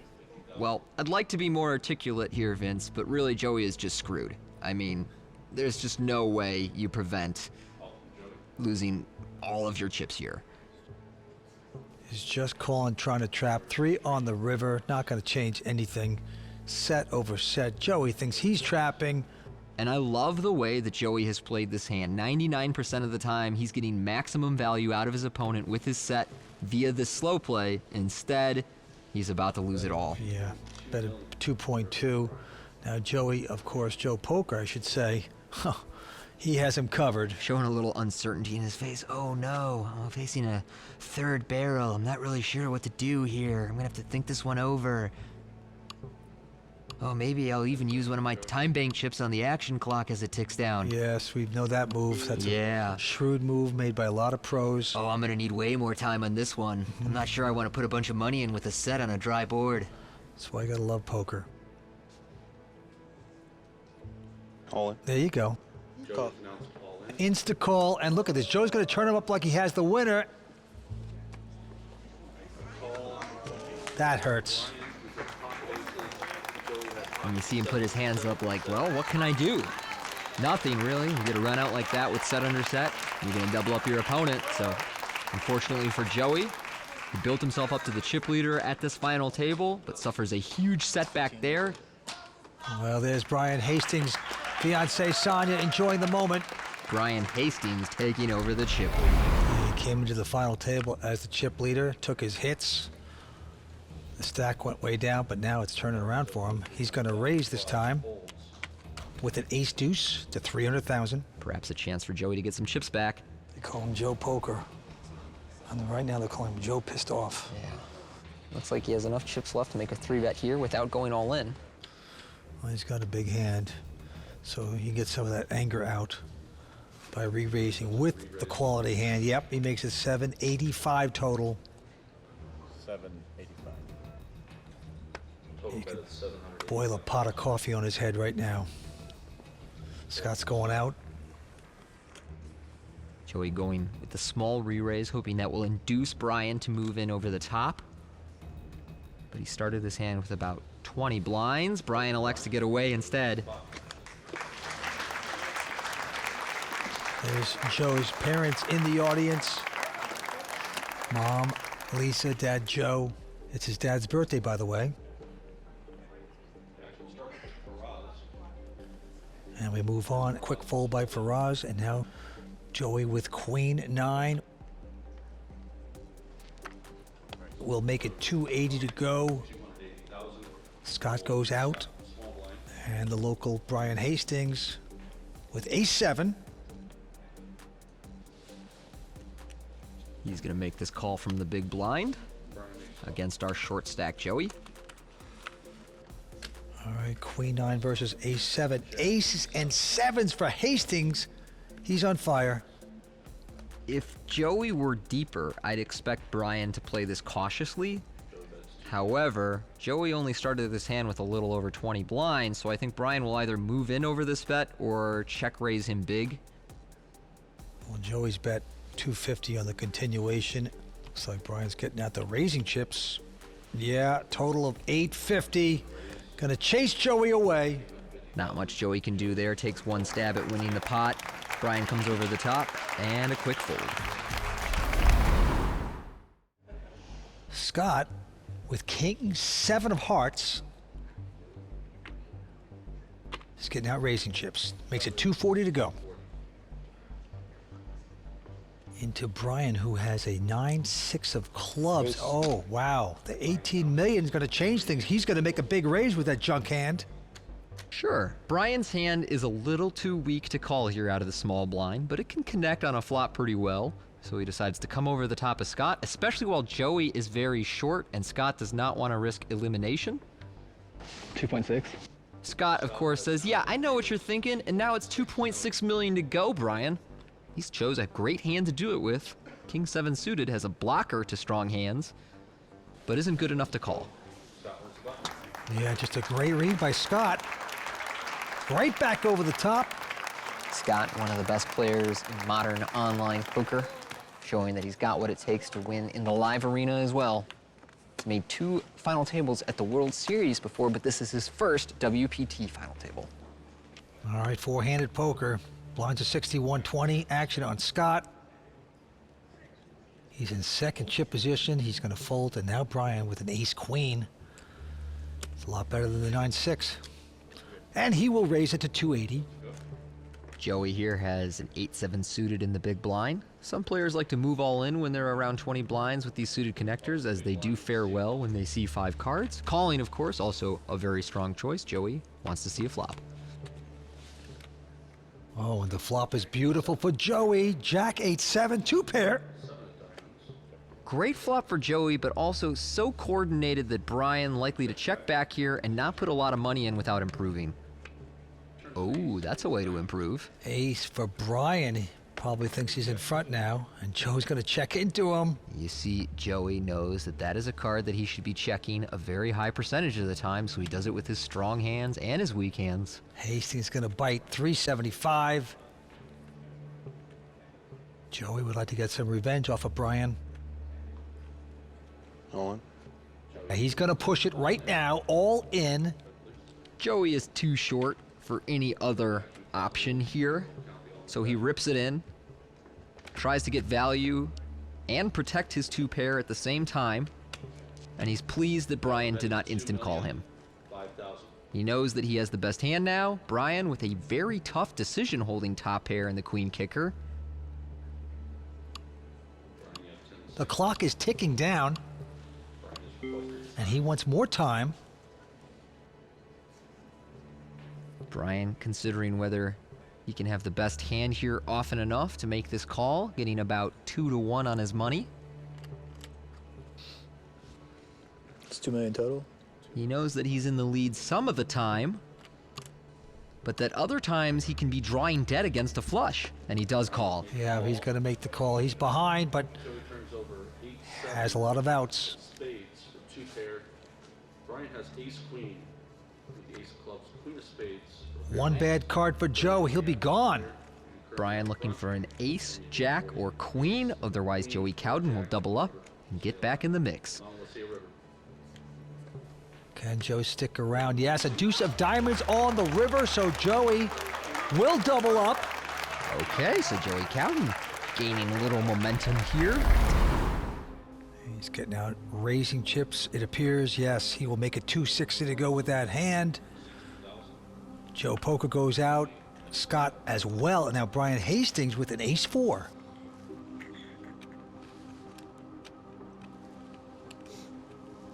Well, he's going to make this call from the big blind against Faraz. So these two old buddies, great poker savants, going at it once again here tonight, and the flop is a queen 6-5, so beautiful flop for Faraz Jaka hitting the queens. Great flop for Faraz, but also enough there that Brian may continue putting money in this pot, as he has 3 to a straight, 3 to a flush with the backdoor nut flush draw, and an overcard to the ace. Well, Faraz makes the continuation bet of 300. And that's exactly what Hastings is going to do. He is going to move it up to 950.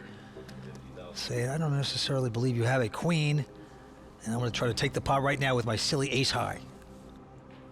And as we know, Faraz has a very strong hand on this flop and will not be going away. No, he doesn't. To the absolute discomfort of that man right there. And a king only gets better for Faraz. 2-pair. That's not a card that Brian is likely to fire. He was looking for a 3, a 7, a heart, maybe an ace. So he does check over to Faraz and stops the bleeding. Faraz not interested in any more checks. Yeah, just in case this guy has a 4 flush, drawing 2. You got to put some money out there. Make him pay for it if he wants to stick around. And no, Brian does the wise thing and gets away from the hand. Faraz going to take this one down. You know, his nickname years ago was the Toilet. That's right. That was his online screen name, the Toilet 00. I'm so glad that went away. But right now at the Dr. Pepper bar, the girls are really enjoying the moment. What a great event. And the blinds are going up to 75, 150, a $25,000 ante. And Joe Poker goes out, and now Scott, our chip leader, takes a rest. Oh, and Brian's got the perfect hand. Pair of kings. Brian gonna start by just calling from the small blind. And Faraz surprisingly checks a queen-8 suited in position, so both players slow playing a little bit as we get an ace-queen-9 2 club flop. Oh boy, so Faraz hits his queens and Hastings can't be too happy. An ace appears, but he's gonna bet, find out where he is, 150. Faraz with the queen's gonna call, so neither one comfortable, and a 3 on the turn changes nothing. So Brian Hastings with the kings. Now he's going to slow down, saying, okay, this guy could have an ace on me. Who knows? And because he checked, now Faraz is saying, maybe I'm in front. Yeah, I think it's quite reasonable for Faraz to believe he has the best hand That's here. right. But as we know, the kings of Brian, slow playing pre-flop, have now led to this turn where Faraz is doing the betting for him. Yeah, 425, and Brian going to call. And we see a 4 of spades on the river. It's like neither player knows where they are. They're both fearful of the other guy, so they both check. And they turn it up. And the slow-played kings are going to win it. Brian Hastings will take the pot to the absolute delight of his friends. Scott Baumstein here to support Brian, looking thrilled to be in the audience tonight. He is a recent WPT Deep Stacks winner and currently on top of the leaderboard for Player of the Year in the WPT Deep Stacks Tour. Yeah, impressive poker player. And now Faraz going out, and Joey here with a queen jack will make it 400,000 to go. Scott doesn't compete. Brian with a 5 deuce in the big blind. Of course he'll call. Hope to get lucky. The flop is a jack 10-7, so top pair for Joey. Joey checks back here with his top pair. Wow, 10 pairs the board, but it gives 4 hearts out there for Brian Hastings now. Well, Brian seems to believe that Joey was likely to check back with showdown value on the flop, doesn't try and bluff him, and he rivers a flush while Joey rivers a full house. Unbelievable. This could get a little expensive. Yeah, Brian probably thinks he has a winner now with his little flush. Oh yeah, and Hastings is going to come out with a bet. He thinks he's in front. Now, he bet full pot there, so he's trying to get Joey to call with ace high or, well, really ace high. Oh, but back over the top by Joe Poker. Wants to punish Brian, and Brian is completely confused now. He's saying, is this guy really have a jack or a 10? What's going on here? This is awkward for Brian. He's thinking, well, if you had a jack or a 10, why didn't you bet the flop or turn? Did you really check all the way down here? So the action clock ticking away as Brian contemplates whether to call or not. He's going to take more time here. It is a big moment. Be a nice laydown if he could do it. But he just might have to pay this off the way it was played. But no, Brian, too good for that. Does the right thing. Most poker players don't like rake, and that's why we're throwing you a party. During the month of April on WPT Global, there's no tournament rake. That's right, play tournaments at WPT Global and enjoy more money in the prize pool. There's zero catch, no tournament rake. Use the promo code YT54 and get your deposit matched dollar for dollar up to $1,200.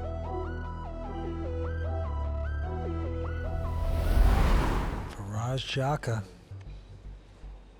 very talented pro, this time with queen 7 of clubs, and he will move it to 350 to go.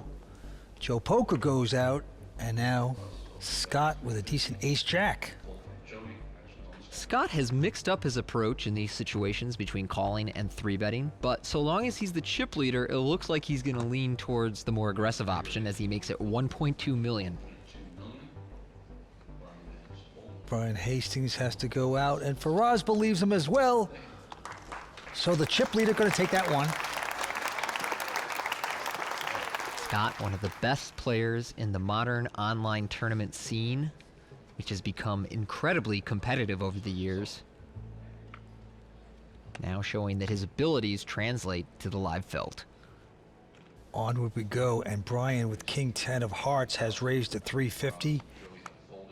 A couple folds around to Scott with a 9-6 of hearts. He will play. And we will look at a flop. Wow, and the flop is a 9-6 deuce, just absolutely perfect for Scott, hitting top 2 pair. Oh, that's a beautiful thing to have happen. Well, Brian does have a little piece here with 2 overcards, a backdoor straight, a backdoor flush draw, but Scott's got a hand that is likely to check raise on a texture where he's probably going to be check raising more draws than strong hands, as he's not getting to this flop with a lot of 9 deuce and 6 deuce combinations. Scott hitting the top 2 pair with a junk hand, and he is going to re-raise right now. Not going to play slow. And I like that Scott has gone with the check raise here. That will help balance with the times he check raises as a bluff. Here, he's got the top 2 pair, and Brian goes away. And the rich get richer. And Scott is originally from England, and he says he's played more hands than the final table, all of them put together. How about that? A bold claim that I don't quite believe, considering Faraz and Brian were both very active in the heyday of online poker. A lot of hands, though. He's only 25 years old. And now he looks down at an ace-7 of diamonds with the button. And he has raised it to 300. Brian out. And Faraz Jaka with a real hand this time. Pair of jacks. And he's going to re-raise to $1 million. Well, Scott with a suited ace in position and plenty of chips is going to make this call.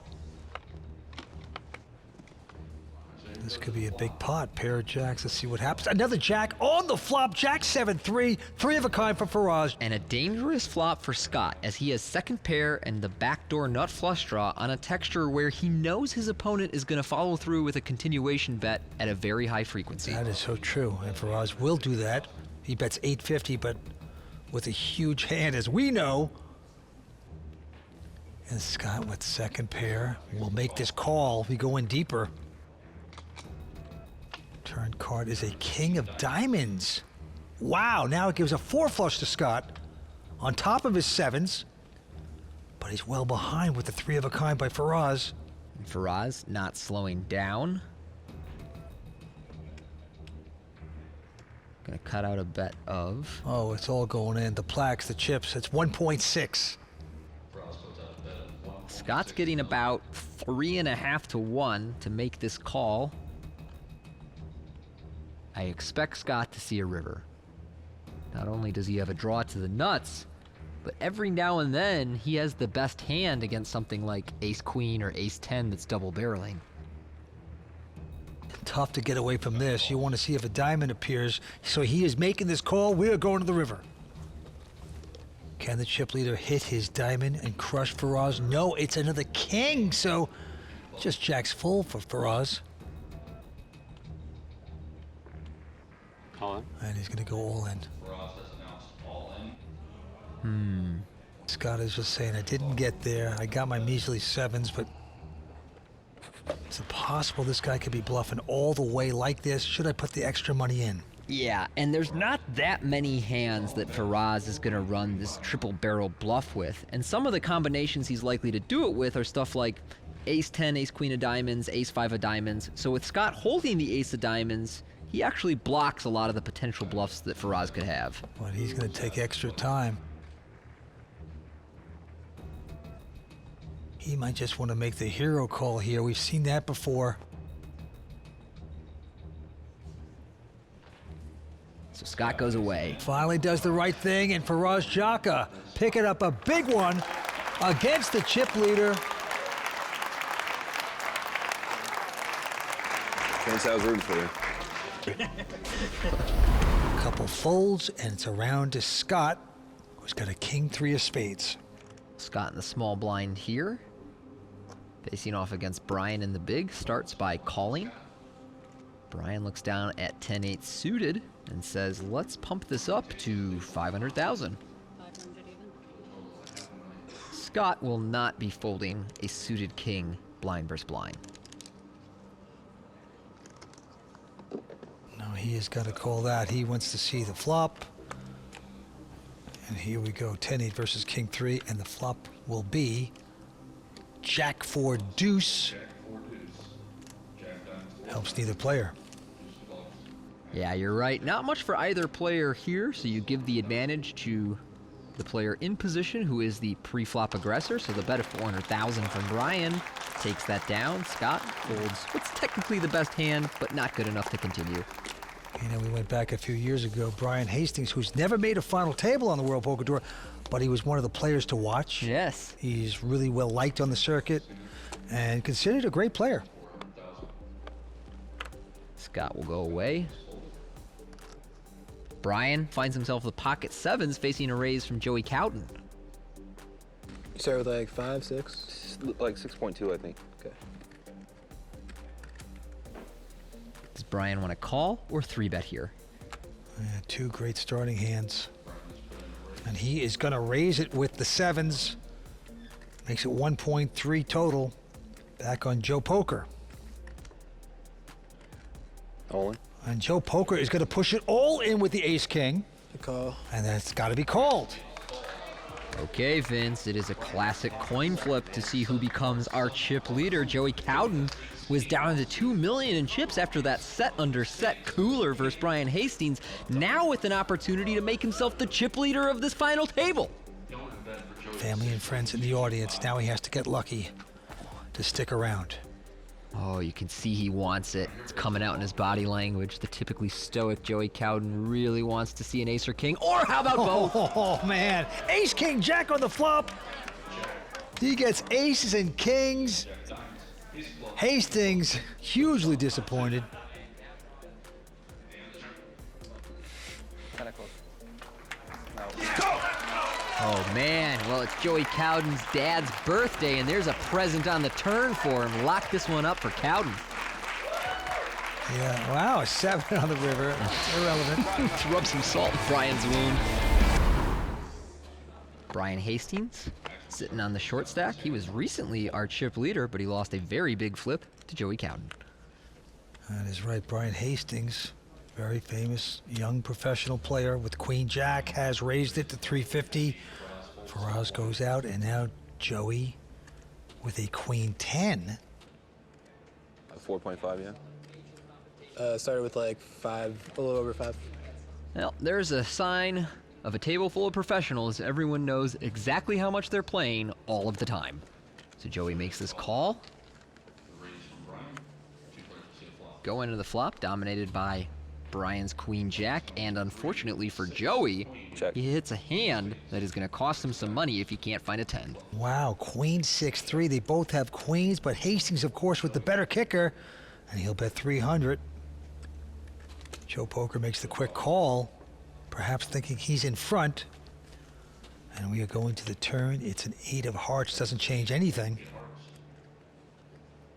Not a very impactful card on the turn, though it does add a few draws in the form of 9-7, 9-10, Jack 10, but Joey, with a 10, has a blocker to some of those draw combinations. Brian's bet 850. He would love to take a chunk out of Joey's chip stack at this point, and yes, he's going to get the action he wants. Let's see if anything crazy hits on the river. No, it's a 3, which is just terrific for Brian Hastings. He's got queens up with a better kicker. 2.3 million. Wow. Oversized bet of 2.3. Yeah, big bet from Brian here, firing 2.3 into 3 million. Joey seems to sense that something is wrong here, despite a fairly safe run out for his hand.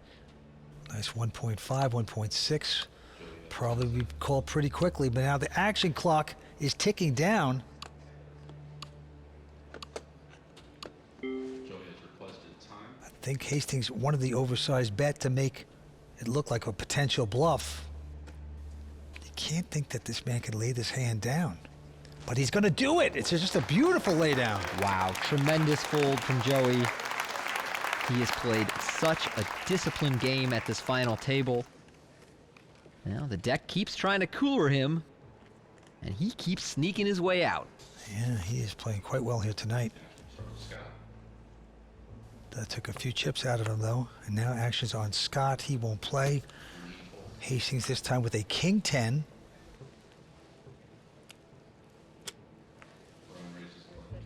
He'll go to 350. Faraz out, and once again, Joey with ace 3, decent hand, will make this call. Brian in position here. As we see a flop of 9-6 deuce 2 clubs, so Joey in the lead. But more for Brian to like on that flop. And he checks back here. And with the 8 of clubs on the turn, Brian now has outs to any club, a 7, and of course a king or a 10. Another check, that's a little surprising. And now a 7 comes up, actually giving Brian a straight to the 10. But there's 3 clubs out there. Joey has nothing. Joey seems to believe that Brian has a weak pair that's just trying to get to showdown, so he's going to turn ace-high into a bluff, and Brian immediately calls, and if you're wondering why he didn't raise, it's because with 4 to a straight and 3 to a flush out there, he thinks that if he raises, the only hands that Joey puts more money in with are better hands. Tough moment. Brian coming back, so everybody has chips right now. Blinds are at 1 and 200, 25,000 ante. Winner's going to take home close to 700,000 tonight. And now Joey looks down at a wonderful pair of queens. Well, Joey has been so patient tonight. He was down to $2 million at one stage after losing set under set against Brian Hastings, but built it all the way back up to the chip lead. And now with queens, raises into the big blind of Faraz Jaka, who, oh no, has pocket kings. Unbelievable. What a time to get him. Faraz peeking down at the kings. The Cowboys at the right moment. Impending disaster for Joey Couden. The deck has coolered him yet again. Faraz Jaka making it $1.5 million. That's incredible. Joe Poker is going to be sick if it doesn't work out here, and he's far behind.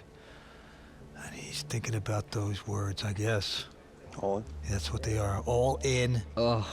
And Jaka with the very nonchalant instant call as he tables his kings. Joey slams over his queens in frustration. Yeah, he's just shaking his head, getting up. Can't believe this is happening to him.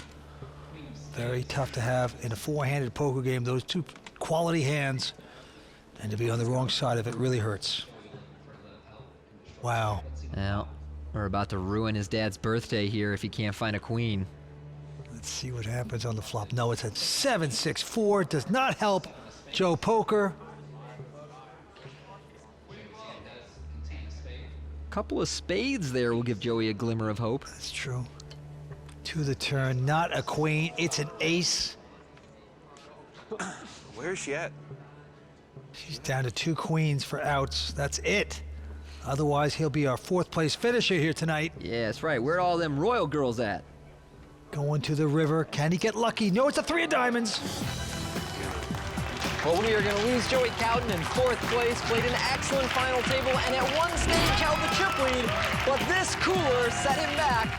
So Joe Poker out in 4th place. We'll take home $251,000, and we are down to 3 players.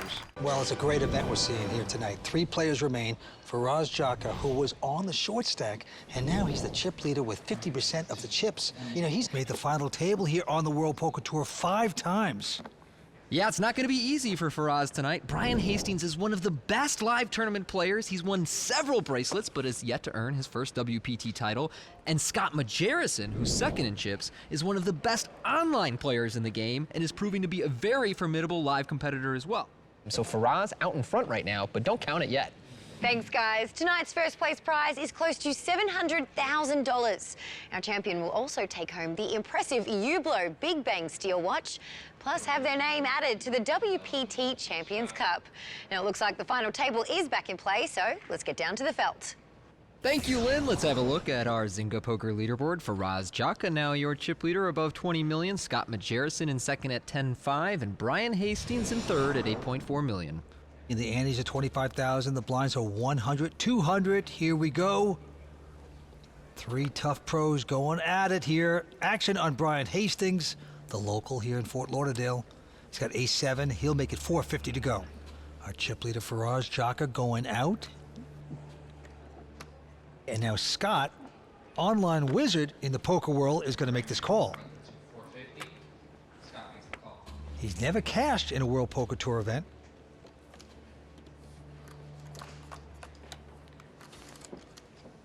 Look at this flop, 10-7-3. Brian Hastings hitting sevens. Well, we discussed earlier that when players flop a gut shot out of the big blind, it's often the kind of hand they like to use as a check-raise bluff to balance with the times they have a really strong hand. Scott here seems to buy into that philosophy. Check raises to $1.25 million. With the Jack 8.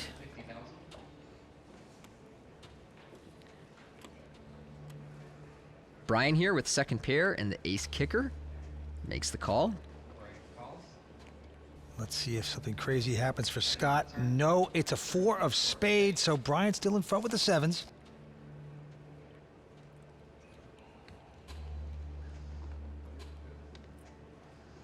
So Scott now is going to take a stab at this. He is betting 1.9 with nothing. Jack 8 inside straight draw. He's just going for it. Well, some of the hands that Scott would check raise bluff with here are 5-6, 8-9. Action clock. Brian has to make a move or buy more time, and that's what he's going to do. So does Brian believe that Scott has one of his strong holdings here, or that he's drawing? All in. Wow. Wow. Wow. Brian puts it together, moves in, and Scott instantly slides his cards to the muck. Yeah, we want to use that bet. Like he could see through the cards. Brian Hastings looking like a hero there. Scott thinking out loud. Something like that. And we move on. What poker we're seeing? It's on Faraz. He's got over 20 million in chips at this point. He's never taken a WPT title, but like we said before, he's made the final table 5 times. He was a WPT Player of the Year. And now he has raised, but Scott's coming over the top with a Jack 10. Scott not backing down despite the setback against Brian there. Yeah, it's gonna work. Knows that in a 3-handed poker game, he needs to maintain his aggression. All 3 of these guys very easily could be bluffing hands all the time. They don't wait for cards, they wait for situations. And here we go. Brian Hastings this time with a queen deuce. He's just gonna call it. Faraz with a little pair of 3s says, okay, I'm fine. Let's see the flop. And the flop comes up. Oh man, ace jack 3, 3 of a kind for Faraz. What a flop. And Brian here is gonna stab for the minimum bet. 200,000. Faraz Jaka hitting a beautiful hand. He's gonna walk the dog, disguise the strength, just calling. As we go to the turn 4 of clubs. And that's a card that may lead Brian to double barrel, as he now has a gut shot to a 5, whereas most turn cards won't be able to help him. Well, he's coming out with a bet, 600. Little does he know what he's up against. Faraz Jaka. They used to call him the Toilet. That was his nickname. That's right, the Toilet 00 online for many years. And the Toilet right now is going to flush out Brian if he raises. Brian headed for the drain, to continue the analogy. He's getting the plaques out, and it's pushing in. 1.9 total, and now Brian finally kind of gets it, don't you think? Yeah, I can't imagine Brian would continue here. There they go. But you gotta love about Brian, he always quickly acts. He knows when the jig is up. Most poker players don't like rake, and that's why we're throwing you a party. During the month of April on WPT Global, there's no tournament rake. That's right, play tournaments at WPT Global and enjoy more money in the prize pool. There's zero catch. No tournament rake. Use the promo code YT54 and get your deposit matched dollar for dollar up to $1,200.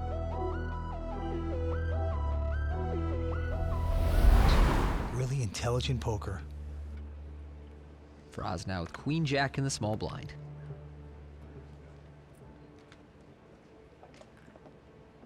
$650 from Faraz over to Scott.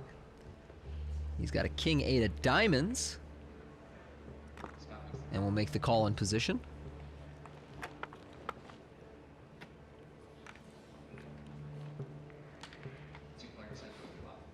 And the flop is a king six deuce, so kings for Scott. Nothing hitting for Faraz. And that is a texture that Faraz will be betting as the pre-flop raiser. But unless he turns a 9, 10, or ace, I would expect him to slow down. Well, Scott is just going to call with the top pair. And we are going to the turn. It is a 10 of clubs. Well, that is pretty much the best possible card for Faraz to double barrel, but instead he elects to check, which I gotta say I'm pretty surprised by. $850,000 from Scott over to Faraz. All in. Oh yeah, I was gonna say Faraz might just check raise bluff all in here, and Call. Scott, yeah, he's like, yeah, I got top pair and I'm the short stack, I call. Wow. I was wondering why Faraz checked that turn, and now it makes much more sense. I like the play. It didn't work out here, but if your opponent has a 6 or deuce and bets the turn, they're almost certainly going to fold to your shove. Here we go, river card. No, that's another king. Scott gonna get a big double up here against Faraz Jaka. Trip kings on the river holds up against the straight draw.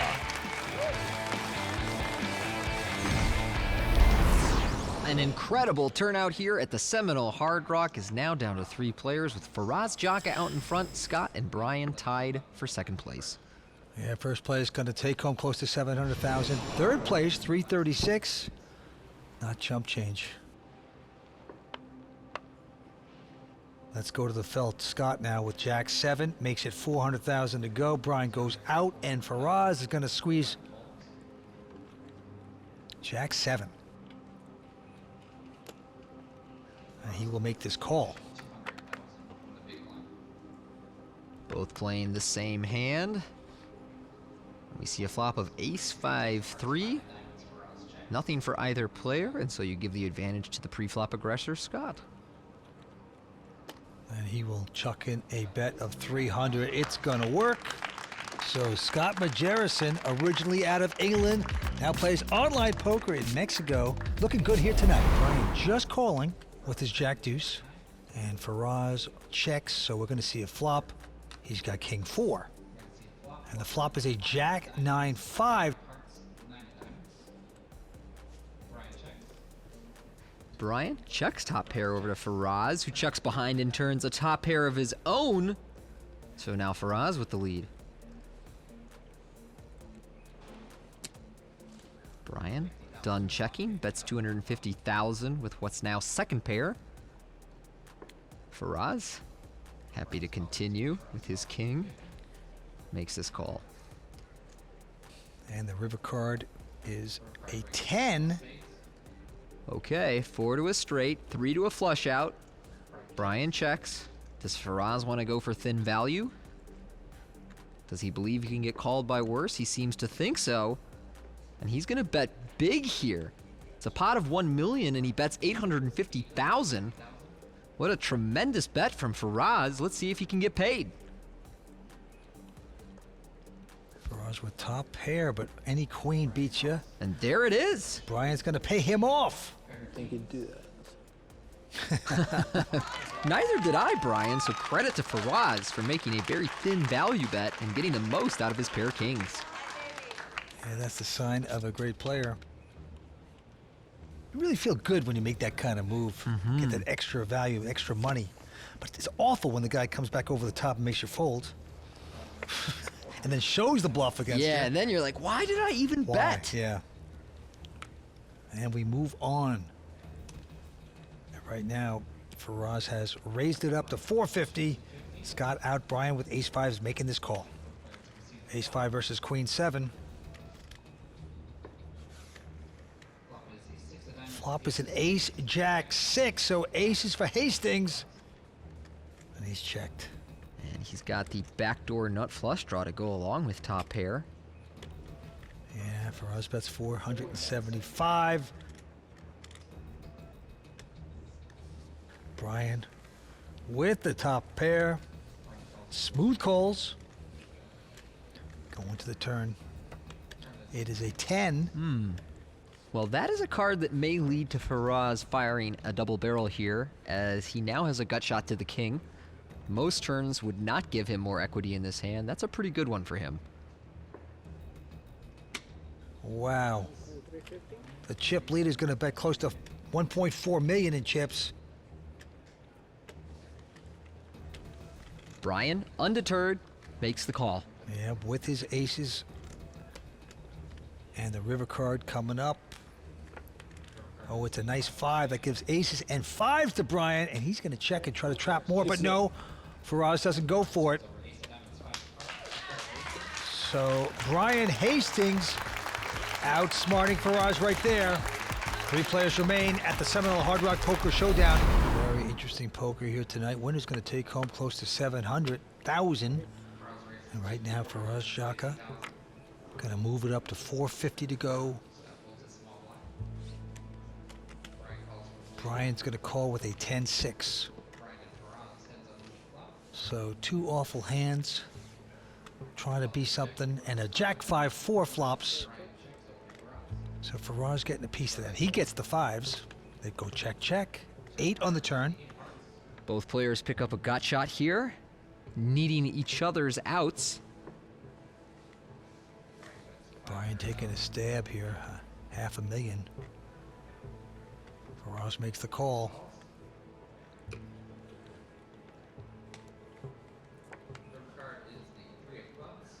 Nothing happening on that river. Yeah, Brian is missed. Does he want to try and bluff his way out here? If you can't hit the hand, sometimes you got to do what you don't want to do. And he's going to do what he doesn't want to do, but he has to do. He's going to bet it and try to take a stab at a bluff. 1.7 million. Yeah, Brian bets very big there. That chases away Faraz. Oh, there's Sonia and the gang on the rail, rooting Brian on. And the blinds are up now to 125, 250 with a 25,000 ante. Getting very expensive here. And a quick fold by Brian this time. Faraz now with a pretty solid King 10. Just calls. And Scott behind him with a King 9. Yeah, but he's going to raise it. Scott in position here with a pretty strong hand for the big blind. He's going to charge Faraz to see this flop with what it turns out is a dominating hand. Total of 750. Here's the flop. It's a nothing flop. 6-4 deuce. There's 2 clubs. And that is better for Faraz's limp calling range than Scott's raising range. So he checks back there, bringing a 4 on the turn. Pairing the board. Faraz checks, and now Scott. He's saying, look, if you're yielding, I'm betting. And Faraz gonna give up. I'm a little surprised by that fold, but I guess if he anticipates facing another bet on the river, he's trying to save himself a difficult decision. These guys are playing with just air. They're not hitting necessarily many times. They are just betting situations. You gotta love it. Goes to show that most of the time in a short-handed poker game, you're not gonna have it, and so you'd better be capable of bluffing your way out. Yep, have the imagination and the guts to do those kind of moves. But right now, Faraz with a big hand, ace-queen, has raised, and behind him, wow, Scott with King 10 over the top for 2 million total. Scott has been very aggressive out of the small blind in these kind of situations, so I would like to see Faraz rip it in pre-flop. They're just over 40 blinds deep, and he has quite a strong holding. And it looks like Faraz is going to just call instead. So we'll go to a flop with Faraz in position. Yeah. Faraz out in front slightly. Let's see the flop. Oh, it's a king, deuce, deuce. So Scott outflops Faraz. And he re-raised heavily before the flop, but now he's going to slow down. What a nice check from Scott on this flop. He knows it's very hard for his opponent to draw out on this texture. And he has what is probably one of the weakest kings in his 3-betting range here. So he opts to mix that in with his checking range. Faraz is going to bet 1.4 million.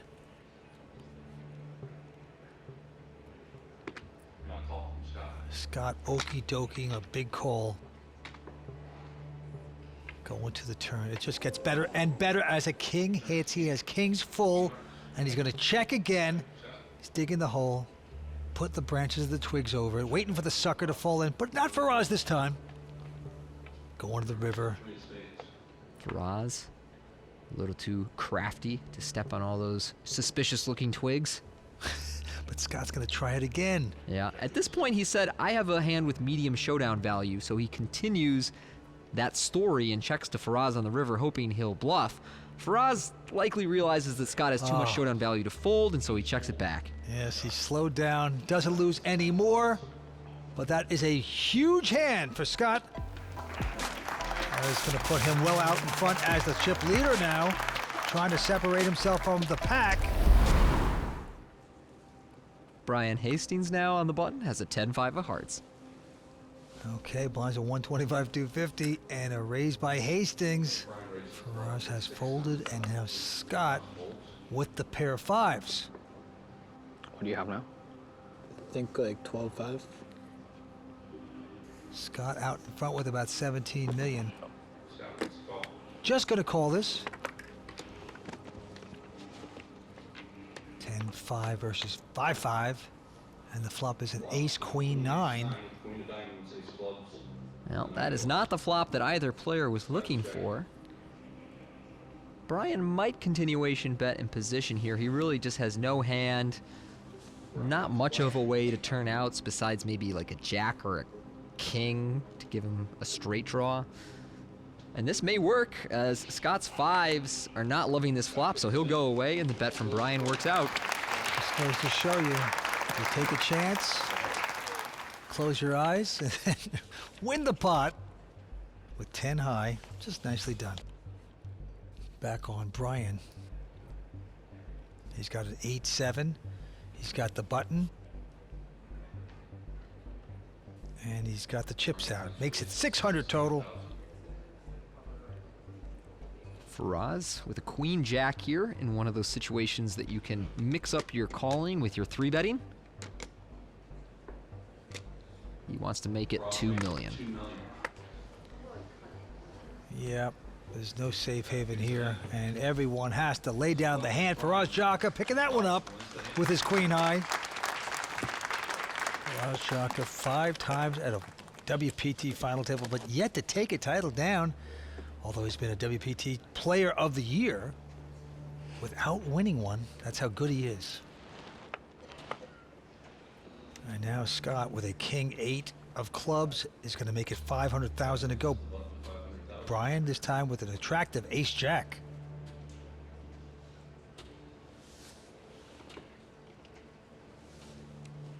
Brian gonna 3-bet here, makes it 1.8 million. And Scott has one of those hands on the button. Is that 2 stacks of blues at the back, or just one? Yeah, two stacks. Yeah. That could go any of the 3 ways. He could fold, he could call, he could 4-bet. And this time he elects to call. Okay, here we go. It's a big jack, 9, 3, 2 clubs. Everything gets there. Brian Hastings with top pair, big kicker, but Scott with the 4 flush. And Brian checking over to Scott. Makes me think that he intends to check raise him here on this flop. Well, Scott's going to come out with the bet with his potential monster. And I wonder, is Brian going to check raise small, check raise big, move all in? What's the play?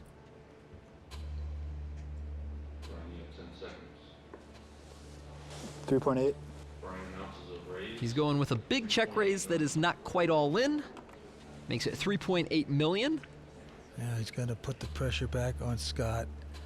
And that's what you have to do at this point. The cards play themselves on this one, and they turn them up. And Brian Hastings, a slight favorite against Scott, but if it doesn't work out for Brian, he'd be gone.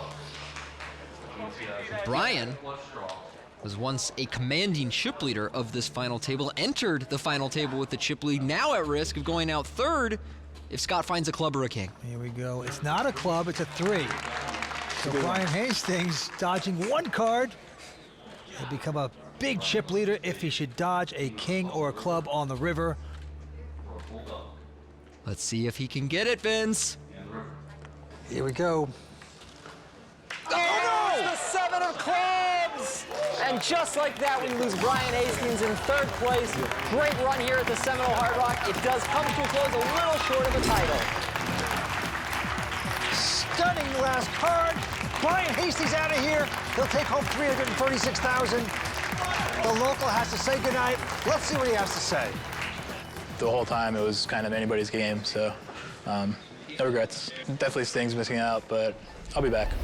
Most poker players don't like rake, and that's why we're throwing you a party.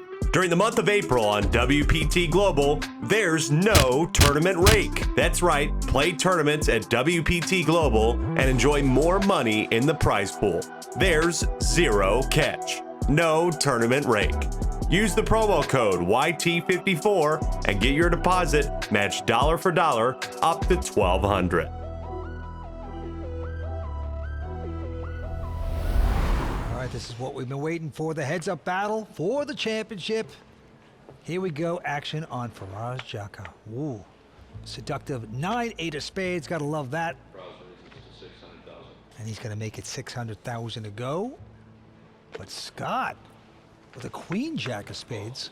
I'm a little surprised Scott didn't move in pre-flop. They're just over 30 blinds deep. Queen jack suited is a very good all-in hand. Instead, he elects to call, and both players flop big on king, jack, 7-2 spades. 4 flush for Scott and the jacks, and a 6 on the turn. Now, that gives open-ended for Faraz as well, but this could get very expensive. Here's a bet. 800,000 by Scott, who's out in front with the jacks and the 4 flush. Surprising check behind from Faraz on the flop. Of course, he will continue now on the turn, and he will drill a straight on the river. Unbelievable, no spade, but just the perfect card for Faraz Jaka, hitting his straight. And he's got Scott betting. Wow, 1,650,000. I do like this bet from Scott. In many cases, your jack is going to be good, and this is a nice way to get thin value. But we are staring Faraz and his straight in the face, so let's see how much he wants to play for. 10 seconds for Faraz. All in. He wants it all. He wants it all. Now the question is, will he get called? Scott lets it go. Yeah. Second pair, no good facing that all in. Faraz finds the card he needs on the river. Takes down a nice pot to start off this heads-up match. Certainly does. Just too much heat, but the perfect card on the river for Faraz Jaka. The blinds are now up to 2 and 400 with a 50,000 ante.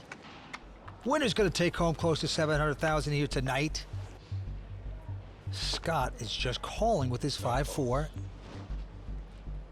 And Faraz has a pretty solid king 10. He is going to move it up, makes it a total of 1.3 million.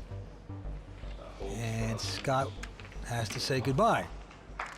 Yep, Scott folding his junky 5-4 on the button. So Faraz wins the first 2 hands of heads up. It's getting on a little bit of a roll. That's what you need to do. Get hot at the right time. Will it be the night for Faraz Jaka to be a WPT champion? This time, he's going to look down at a 7-5. And now Faraz will complete on the button. Scott checks 10-5 in the big. Up is a king 7-8, so 7s for Faraz. Nothing for Scott. Yeah, just some backdoor draws for Scott here. But Faraz in the lead with bottom pair, checks this back.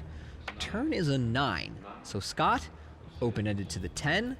Faraz with bottom pair and a gut shot to the 6, though were he to hit it, Scott would have the higher straight.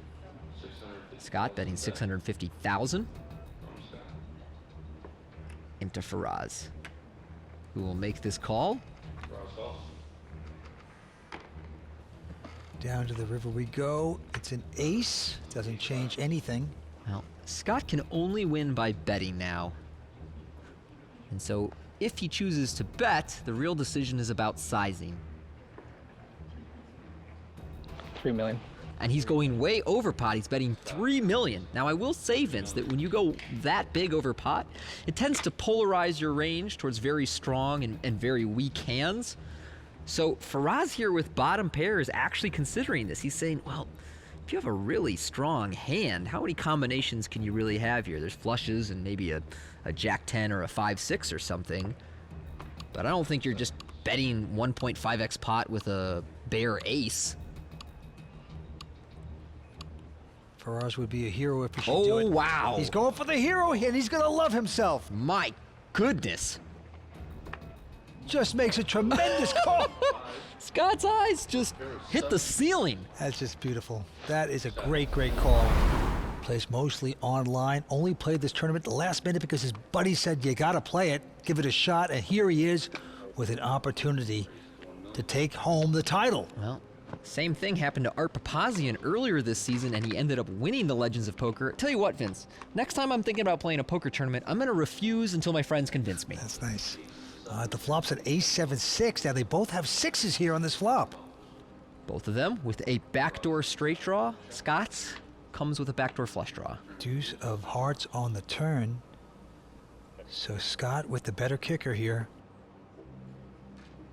And they once again go check, check. Down to the river we go. It's an 8. Well, both players with fourth pair now, but seeing as there's been no betting, I expect a little money to go in on the river. That's right, it's going to be $900,000 from Faraz over to Scott, who, if he makes this call, will win the pot. Yeah, Faraz seemingly betting for value, and he's not going to like it. He is outkicked. And Margereson will take that pot down.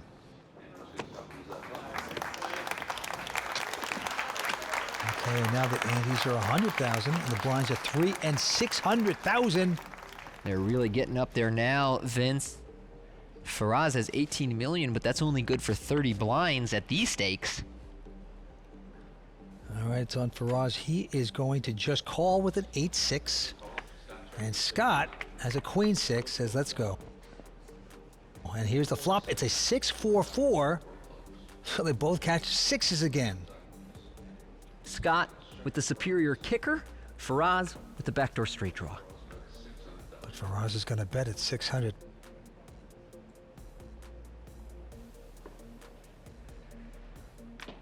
$1.8. Well, Scott's going to make it 1.8 now. And Faraz is aware that many of Scott's check raises here are draws, and so he calls in position with the 6 and the backdoor draws. Let's see what happens on 4th Street. 7 of clubs.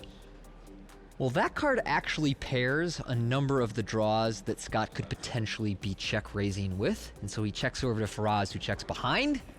And we see a queen of clubs on the river that's going to make Scott feel pretty good about where he is in this hand. Yep. So now the question is, how much do you want to bet and try and get out of Faraz? What will convince Faraz that you have a diamond draw that is missed and is trying to take the pot away from him? 3.2. Scott decides it's 3.2 million. He'd love to get this call and absolutely crush Faraz.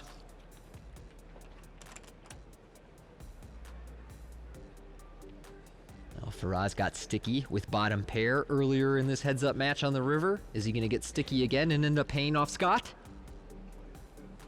No, he makes a good fold. Yeah, he does. He gets away with that. He figures it out. Scott Margereson taking down the pot. Not quite as much as he wanted, but it'll do.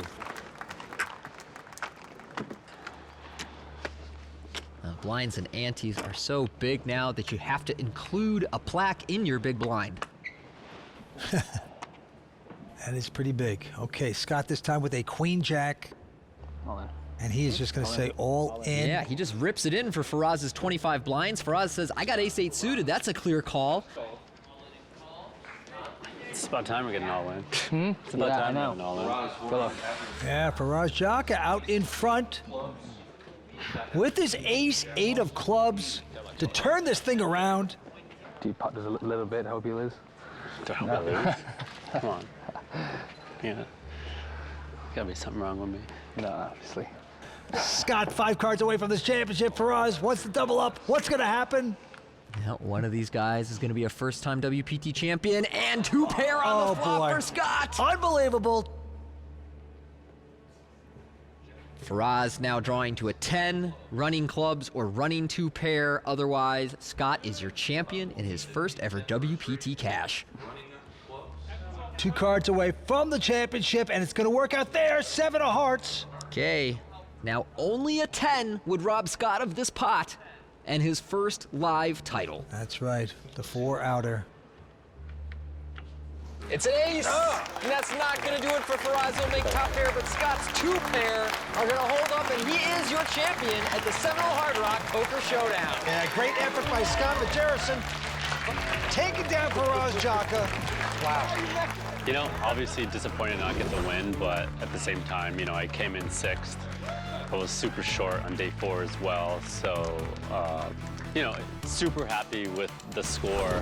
Obviously still want the title, so mixed emotions, I guess. Well, we got a champion, Scott Margereson. He has done it. Now, Scott, congratulations. You almost didn't play this tournament, and tell us why you did play the tournament. They made me come. You did it with queens and jacks. You're going to take home nearly $700,000. Your name on the Champions Cup. You get the Hublot watch, the Big Bang Steel watch. This is very exciting. Let's hear for our WPT champion. Let's hear for Scott.